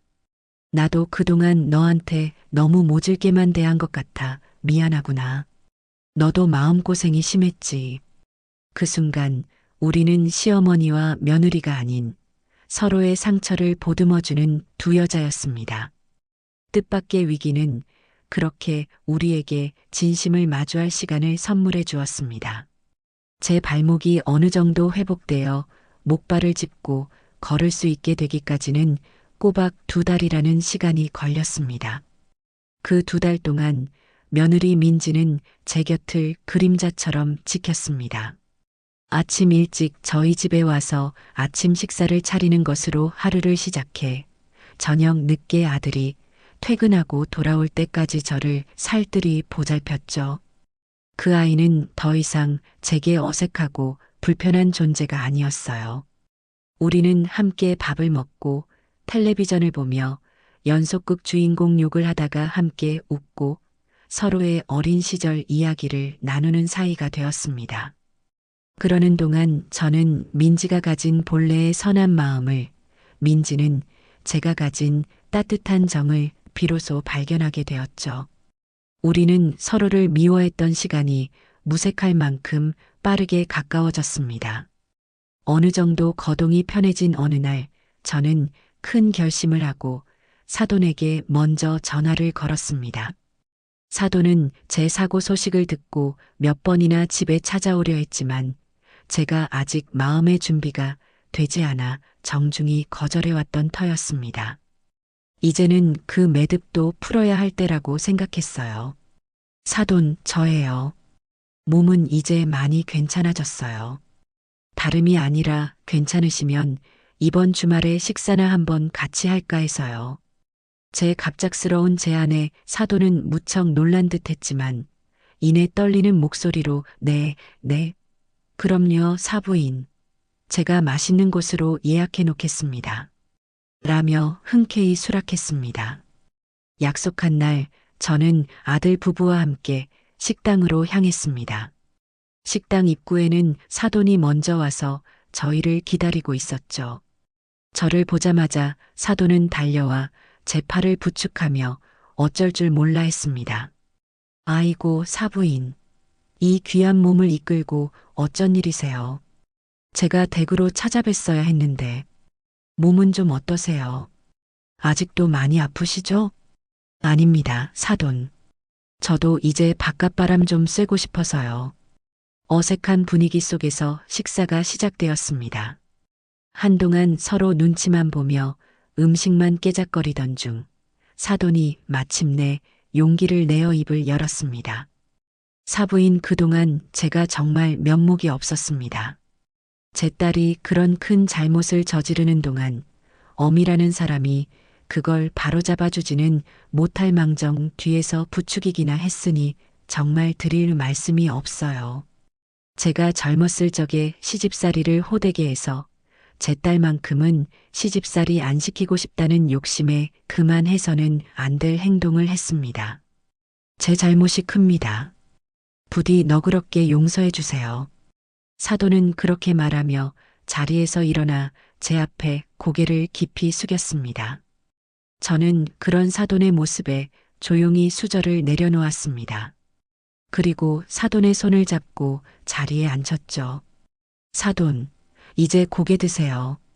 저도 그리고 우리 민지도 그동안 서로에게 상처를 주고받으며 많은 것을 배웠습니다. 이제 다 지난 일이에요. 지난 일에 얽매여 앞으로 나아가지 못하면 그것만큼 어리석은 일도 없지요. 앞으로 잘 지내면 됩니다. 우리 이제부터라도 진짜 사돈 사이, 좋은 친구 사이로 지내요. 제 말에 사돈은 눈시울을 붉히며 고개를 들었습니다. 정말 염치 없지만 그렇게 말씀해 주시니 너무 감사합니다, 사부인. 저는 그런 사돈의 손을 따뜻하게 맞잡아 주었습니다. 그날 우리는 지난날의 모든 오해와 갈등을 털어내고 새로운 관계를 시작하기로 약속했습니다. 식사를 마치고 나올 때 사돈은 제게 앞으로는 제가 사부인을 친언니처럼 모시겠습니다. 라며 활짝 웃어 보였죠. 그 웃음은 더 이상 가식이나 허영이 아닌 진심에서 우러나온 따뜻한 웃음이었습니다. 시간이 흘러 다시 제 생일이 돌아왔습니다. 작년에 그 끔찍했던 생일과는 모든 것이 달라져 있었습니다. 아들 부부는 아침 일찍부터 저희 집으로 찾아왔습니다. 그리고는 저를 소파에 앉혀놓고 두 사람이 직접 끓인 미역국과 정성껏 차린 생일상을 제 앞에 대령했죠. 민지는 서툰 솜씨로나마 제가 좋아하는 잡채와 나물을 만들어 왔는데 그 맛이 세상 그 어떤 진수성찬보다도 달고 맛있었습니다. 식사를 마친 뒤 민지는 수줍은 얼굴로 제게 작은 상자 하나를 내밀었습니다. 어머니, 생신 축하드려요. 이거 별건 아니지만 제가 어머니 생각하면서 만들어 봤어요. 상자를 열어보니 그 안에는 고운 연보라색 실로 짠 목도리가 들어 있었습니다. 제가 예전에 나는 나이 드니 저런 화사한 색이 좋더라. 라고 무심코 했던 말을 기억하고 몇 날 며칠 밤을 새워가며 직접 뜬 것이라고 했어요. 목도리와 함께 들어있는 손편지에는 삐뚤빼뚤한 글씨로 저에 대한 고마움과 사랑이 가득 담겨 있었습니다. 사랑하는 어머니께 작년 어머니 생신날을 생각하면 아직도 가슴이 철렁 내려앉고 죄송한 마음에 고개를 들 수가 없습니다. 그때 저는 너무나 어리고 이기적이었습니다. 제 엄마만 소중한 줄 알고 어머니의 마음은 조금도 헤아리지 못했습니다. 그런 저를 어머니께서는 사고를 당하신 그 순간에도 원망 한마디 없이 품어주셨습니다. 어머니께서 제게 주신 따끔한 가르침과 따뜻한 용서가 없었다면 저는 아직도 철없는 어린아이로 살고 있었을 거예요. 이제는 저도 어머니께 자랑스러운 딸이 되고 싶습니다. 부족하지만 앞으로 정석 씨와 함께 어머니의 든든한 울타리가 되어드릴게요. 세상에서 가장 존경하고 사랑하는 우리 어머니, 오래오래 건강하게 저희 곁에 계셔주세요. 사랑해요, 어머니. 저는 편지를 다 읽기도 전에 눈물이 쏟아져 앞을 볼 수가 없었습니다. 작년 생일 사탕 한 봉지를 받았을 때와는 전혀 다른 종류의 눈물이었습니다. 가슴 깊은 곳에서부터 차오르는 따뜻하고 벅찬 감동의 눈물이었죠. 저는 민지를 꼭 껴안아 주었습니다. 고맙다, 아가. 내 평생 받아본 선물 중에 최고다. 그 어떤 값비싼 보석이나 명품 가방도 이 목도리만큼 제 마음을 뜨겁게 하지는 못했을 겁니다. 그 후로 우리 가족은 정말 가족이 되었습니다. 아들 정석이는 더 이상 아내와 어머니 사이에서 눈치만 보는 유약한 남자가 아니었어요. 양가에 공평하게 자라고 아내와 어머니 사이에서 지혜롭게 소통의 다리 역할을 하는 든든한 가장이 되어 있었죠. 한 번은 민지와 제가 사소한 일로 의견 다툼을 한 적이 있었는데 정석이가 중간에서 어머니 말씀도 일리가 있고 민지 당신 생각도 좋은 점이 있네. 두 사람 의견을 합쳐서 더 좋은 방법을 찾아보면 어떨까? 라며 현명하게 중재하는 모습을 보며 저는 속으로 얼마나 대견하고 뿌듯했는지 모릅니다. 제가 바라던 아들의 모습이 바로 저런 모습이었거든요. 남편으로서 그리고 아들로서 자신의 자리를 정확히 알고 사랑하는 두 여자를 모두 행복하게 만들어주는 든든한 남자. 제 아들은 그렇게 진짜 어른이 되어가고 있었어요. 저는 그런 아들의 모습을 보는 것만으로도 배가 불렀습니다. 이제 저희 가족은 주말마다 함께 모여 식사하는 것이 자연스러운 일상이 되었습니다. 때로는 저희 집에서, 때로는 사돈댁에서, 때로는 분위기 좋은 식당에서 함께 시간을 보냈죠. 신기한 것은 한때는 서로 못 잡아먹어 안달이었던 저와 사돈이 이제는 둘도 없는 친구 사이가 되었다는 겁니다. 우리는 함께 동네 문화센터에 다니며 노래 교실과 도자기 공예를 배웠고 날씨 좋은 날이면 손을 잡고 공원을 산책하기도 했습니다. 사람들은 저희를 보고 자매냐고 물을 정도였죠. 한 번은 사돈이 도자기 공예 시간에 만든 삐뚤빼뚤한 찻잔을 제게 선물하며 형님, 이거 제가 형님 생각하면서 만든 거예요. 라며 수줍게 웃는데 그 모습이 어찌나 사랑스럽던지 저도 모르게 웃음이 터져 나왔습니다. 민지는 이제 제게 요리를 배우는 재미에 푹 빠졌습니다. 주말에 저희 집에 오면 앞치마부터 두르고 부엌으로 들어와 어머니, 오늘은 뭐 가르쳐 주실 거예요? 라며 눈을 반짝였죠. 저는 그런 며느리가 귀여워서 제가 아는 모든 음식 솜씨를 아낌없이 전수해 주었습니다.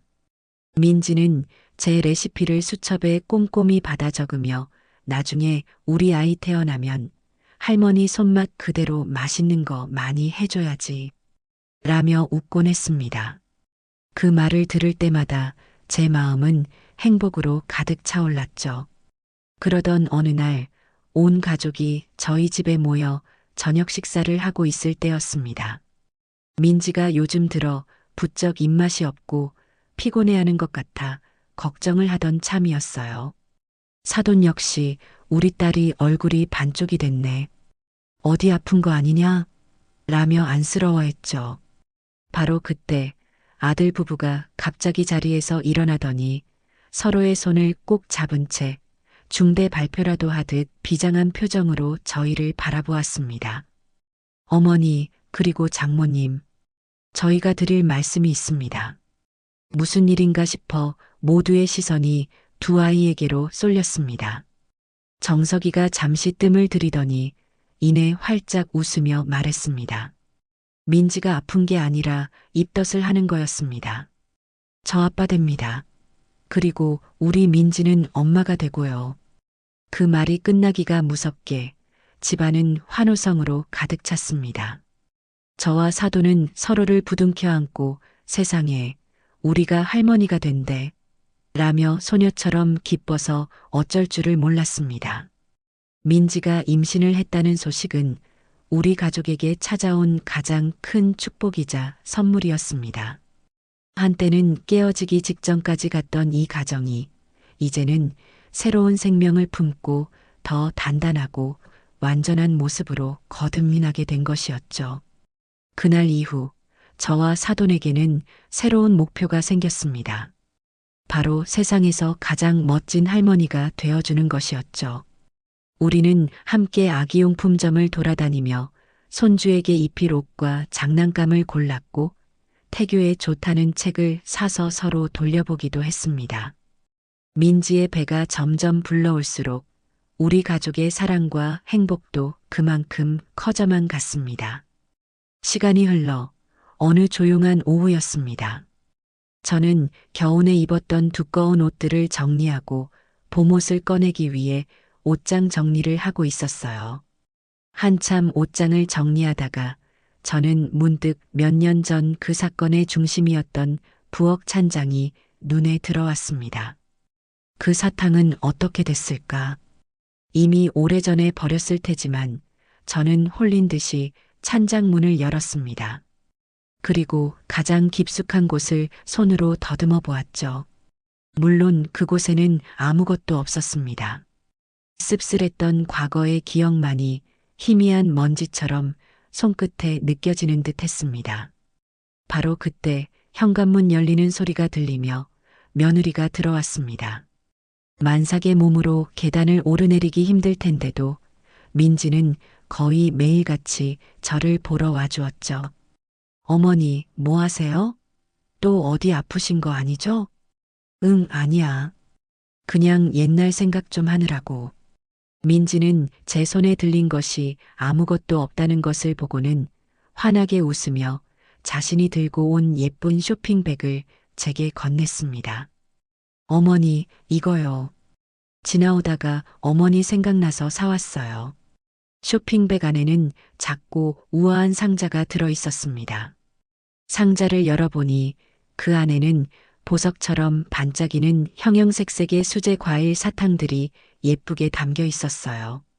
최고급 디저트 가게에서나 볼 수 있는 아주 귀하고 비싼 사탕이었죠. 민지는 사탕 하나를 집어 제 입에 쏙 넣어주며 말했습니다. 어머니, 입 심심하실까봐 사왔어요. 같이 차 한잔하면서 먹어요. 몇 년 전 제 가슴에 비수처럼 꽂혔던 바로 그 말이었습니다. 하지만 똑같은 말임에도 불구하고 지금 제 마음속에 울리는 그 말은 세상 그 어떤 말보다 달콤하고 따뜻하게 느껴졌습니다. 저는 입안에서 부드럽게 녹아내리는 사탕의 단맛을 느끼며 며느리를 향해 진심으로 활짝 웃어보았습니다. 우리는 나란히 식탁에 앉아 차를 마시며 사탕을 나누어 먹었습니다. 창밖으로는 따스한 봄 햇살이 쏟아져 들어오고 있었죠. 그 순간 저는 깨달았습니다. 인생이란 어쩌면 이 사탕과 같은 것일지도 모른다고요. 때로는 깨물면 이가 시릴 정도로 딱딱하고 때로는 목이 아릴 정도로 쓰디쓴 맛을 내기도 하지만 결국 그 모든 시간을 견디고 나면 입안 가득 진한 달콤함이 남는다는 것을요. 씁쓸했던 과거의 기억은 어느새 달콤한 추억이 되어 있었습니다. 이제 우리 가족에게는 저 햇살처럼 따뜻하고 이 사탕보다 더 달콤한 날들만이 가득할 겁니다. 우리 곁에는 곧 태어날 예쁜 아기와 서로를 아끼고 사랑하는 진짜 가족이 있으니까요. 시간은 쏜살같이 흘러 며느리의 배는 금방이라도 터질 듯이 부풀어 올랐습니다. 온 가족은 새로운 생명이 세상에 나올 날만을 손꼽아 기다렸죠. 저와 사돈은 매일같이 통화하며 혹시라도 진통이 시작될까 노심초사했어요. 우리는 이미 아기 침대부터 옷까지, 장난감까지 모든 준비를 끝마친 상태였어요. 어서 빨리 작고 예쁜 손주를 품에 안아보고 싶은 마음뿐이었습니다. 그리고 마침내 예정일보다 조금 이른 어느 새벽 아들에게서 다급한 전화가 걸려왔습니다. 민지의 진통이 시작되어 병원으로 가고 있다는 소식이었죠. 저와 사돈은 약속이라도 한 듯 새벽 공기를 가르며 택시를 잡아 타고 같은 병원으로 향했습니다. 병원 복도에서 마주친 우리는 서로의 손을 꼭 잡고 아무 말 없이 분만실 앞을 서성거리기 시작했습니다. 그 순간 우리는 더 이상 사돈지간이 아닌 한마음으로 자식과 손주의 안위를 걱정하는 똑같은 어미였습니다. 분만실 안에서는 며느리의 고통스러운 비명소리가 희미하게 새어나왔습니다. 그 소리가 들릴 때마다 저와 사돈의 가슴도 함께 찢어지는 듯 했어요. 아이고, 우리 딸, 아가, 조금만 더 힘을 내거라. 우리는 서로의 어깨에 기댄 채 할 수 있는 것이라고는 간절히 기도하는 것뿐이었습니다. 몇 시간이 흘렀을까요? 길고 긴 상고의 시간이 끝나고 마침내 우렁찬 아기 울음소리가 복도 전체에 울려 퍼졌습니다. 으앙, 으앙. 그 소리를 듣는 순간 저와 사돈은 약속이라도 한 듯 서로를 부둥켜 안고 기쁨의 눈물을 흘렸습니다. 잠시 후 수술복을 입은 아들 녀석이 땀과 눈물로 범벅이 된 얼굴로 분만실 문을 열고 나왔습니다. 엄마, 장모님, 예쁜 공주님이에요. 민지도 아기도 모두 건강해요. 아들의 그 말을 듣고 나서야 저희는 다리에 힘이 풀려 그 자리에 주저앉고 말았습니다. 안도감과 감사함, 그리고 형언할 수 없는 벅찬 감정이 온몸을 휘감았습니다. 잠시 후 간호사의 품에 안겨 나온 작고 붉은 아기를 마주한 순간 저는 세상의 모든 소음이 멎는 듯한 경험을 했습니다. 꼬물거리는 작은 손가락, 꼭 감은 눈, 가느다란 속눈썹. 세상에 이렇게 작고 소중한 생명이 내 아들의 아이라니. 제 손주라니요. 저는 떨리는 손으로 아기를 조심스럽게 안아들었습니다. 따뜻하고 묵직한 생명의 무게가 제 품으로 고스란히 전해져 왔습니다. 아기는 제 품이 편안했는지 이내 울음을 그치고 새근새근 잠이 들었어요. 그 평화로운 얼굴을 내려다보며 저는 조용히 눈물을 흘렸습니다. 이 아이를 보기 위해, 이 행복을 느끼기 위해 우리는 그토록 아프고 힘든 시간을 건너왔던 것일지도 모릅니다. 아기를 번갈아 안아본 사돈 역시 아이고 예쁘다라며 연신 눈물을 훔쳤죠. 우리 두 할머니에게 그 아이는 세상 그 무엇과도 바꿀 수 없는 가장 달콤한 선물이었습니다. 손녀의 이름은 소미라고 지었습니다. 아름다움을 잇는다는 뜻이었죠. 소미는 우리 가족에게 기쁨 그 자체였습니다. 며느리가 산후조리를 하는 동안 저와 사돈은 하루씩 번갈아 가며 아들네 집으로 향했습니다. 처음에는 서로 자신이 더 아기를 잘 본다며 티격태격하기도 했어요. 사돈이 형님, 기저귀는 그렇게 채우는 게 아니에요. 이렇게 해야지. 라고 하면 저는 사돈, 요즘 애들은 속삭에 그렇게 꽉 싸매면 안 된대요. 좀 헐렁하게 해줘야지. 라며 맞받아쳤죠. 하지만 그 다툼은 예전의 날선 감정 싸움이 아닌 손주를 향한 애정이 듬뿍 담긴 행복한 신경전이었습니다. 우리는 서로의 육아 방식을 존중하며 때로는 배우고 때로는 가르쳐주며 환상의 호흡을 자랑하는 공동 육아팀이 되어갔습니다. 하루는 제가 정성껏 끓인 미역국을, 사돈은 자신이 자신 있다며 만든 호박죽을 동시에 가지고 아들네 집에 방문한 적이 있었어요. 현관에서 마주친 저희는 서로의 손에 들린 보온병을 보고는 그만 웃음보가 터지고 말았습니다. 어머, 형님도 오셨어요? 사돈이야말로. 우리는 거실에 나란히 앉아 민지에게 서로 자기 음식이 더 맛있으니 먼저 먹어보라며 아이처럼 자랑을 늘어놓았습니다. 그 모습을 보던 아들 녀석이 아이고 우리 소미는 할머니가 둘이라서 정말 좋겠다. 나중에 양손에 할머니들이 사주는 장난감 가득 들고 다니겠네. 라며 웃는데 그 모습이 어찌나 평화롭고 행복해 보이던지 저는 그 순간을 평생 잊지 못할 거라고 생각했습니다. 어느 맑은 가을날 오후 소파에 앉아 잠든 소미를 바라보고 있을 때였습니다. 사돈이 조용히 제 곁으로 다가와 커피를 건네며 말했습니다. 형님, 가끔 그런 생각을 해요. 만약 그때 형님이 제 환갑 잔치에서 그렇게 충격요법을 쓰지 않으셨다면 우리가 지금 이렇게 웃으면서 함께 손주를 보고 있을 수 있었을까 하고요. 저는 말없이 커피잔을 들어 한 모금 마셨습니다. 아마 불가능했을 거예요. 저는 여전히 제 딸만 귀한 줄 아는 이기적인 엄마였을 테고 우리 민지는 철없는 며느리로 형님 속을 계속 썩이고 있었겠죠. 정서방은 중간에서 얼마나 힘들었겠어요. 생각만 해도 아찔해요. 그때는 형님이 정말 밉고 원망스러웠는데 지금 생각해보니 우리 가족을 구렁텅이에서 건져주신 은인이세요. 정말 감사하게 생각해요, 형님. 사돈의 진심 어린 고백에 제 눈시울이 뜨거워졌습니다. 저는 사돈의 손을 잡으며 말했죠. 사돈, 이제 우리 그런 얘기는 그만해요. 다 지난 일인데 우리는 그저 각자의 방식으로 가족을 지키고 싶었던 것 뿐이에요.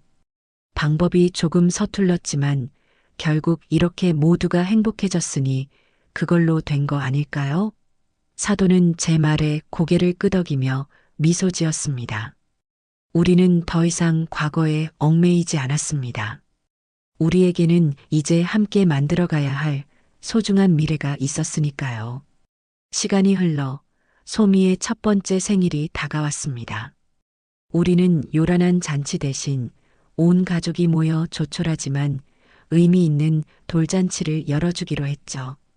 잔칫날 아침 저와 사돈 그리고 민지는 함께 부엌에 서서 음식을 만들었습니다. 제가 나물을 무치면 사돈이 전을 부치고 민지는 잡채를 만들었죠. 서로의 이마에 흐르는 땀을 닦아주며 웃음소리 가득한 부엌에서 우리는 완벽한 하나의 팀이었습니다. 소미는 저희가 함께 만들어준 고운 한복을 입고 오늘의 주인공답게 모두의 사랑을 독차지했습니다. 돌잡이 시간이 되자 모두의 관심이 아기 앞에 놓인 물건들로 쏠렸습니다. 정석이는 의사가 되었으면 좋겠다며 청진기를, 사돈은 돈 많이 벌라며 돈을, 저는 지혜로운 사람이 되라며 붓을 놓았죠. 소미는 한참을 망설이더니 제 앞에 놓인 붓을 꼭 잡았습니다. 저는 기쁜 마음에 소미를 번쩍 안아들고 볼에 뽀뽀를 해주었죠. 잔치가 끝나고 거실에 둘러앉아 함께 찍은 가족 사진을 보고 있을 때였습니다. 사진 속에는 세상 가장 행복한 얼굴을 한 우리 가족의 모습이 담겨 있었어요. 품이 있는 할머니가 된 저와 사돈, 든든한 아빠가 된 정석이, 따뜻한 엄마가 된 민지, 그리고 그 중심에서 천사처럼 웃고 있는 소미까지. 저는 그 사진을 한참 동안 바라보았습니다. 그리고 문득 이 모든 이야기의 시작이었던 사탕 한 봉지를 떠올렸습니다. 누군가에게는 하찮고 보잘것없는 그것이 우리 가족에게는 쓰디쓴 약이 되기도 했고 관계를 뒤흔드는 폭풍이 되기도 했습니다. 하지만 그 모든 시련의 시간을 지나고 나니 이제는 희미한 추억이 되어 있었습니다. 그 씁쓸했던 경험이 있었기에 우리는 지금의 이 달콤함이 얼마나 귀하고 소중한 것인지 알게 된 것이었죠. 저는 제 무릎에 앉아 옹알이를 하는 소미의 작은 손을 꼭 잡았습니다. 이 작은 아이는 앞으로 살아가면서 수많은 맛을 경험하게 될 겁니다. 때로는 달콤하고, 때로는 짜고, 때로는 쓰디쓴 맛을 보게 되겠죠. 하지만 저는 이제 걱정하지 않습니다. 이 아이 곁에는 언제나 함께 울고 웃어줄 든든한 가족이 있을 테니까요. 혹여 아이가 길을 잃고 헤매게 되더라도 우리 모두가 힘을 합쳐 아이를 다시 사랑의 길로 이끌어줄 것이라는 것을 믿어 의심치 않습니다. 제 품에 안겨 까르르 웃는 손녀를 바라보며 저는 조용히 속삭였습니다. 아가, 너는 할머니처럼 아프고 힘든 길은 걷지 말거라. 너의 인생은 언제나 오늘처럼 세상에서 가장 달콤한 선물 같은 날들로 가득하기를. 제 속삭임을 알아듣기라도 한 듯 소미는 제 얼굴에 자신의 작은 얼굴을 부비며 활짝 웃어주었습니다. 그 미소야말로 제게는 세상 그 어떤 사탕보다 그 어떤 선물보다도 더 달콤하게 느껴졌습니다. 우리 가족의 진짜 이야기는 어쩌면 지금부터가 시작일지도 모릅니다.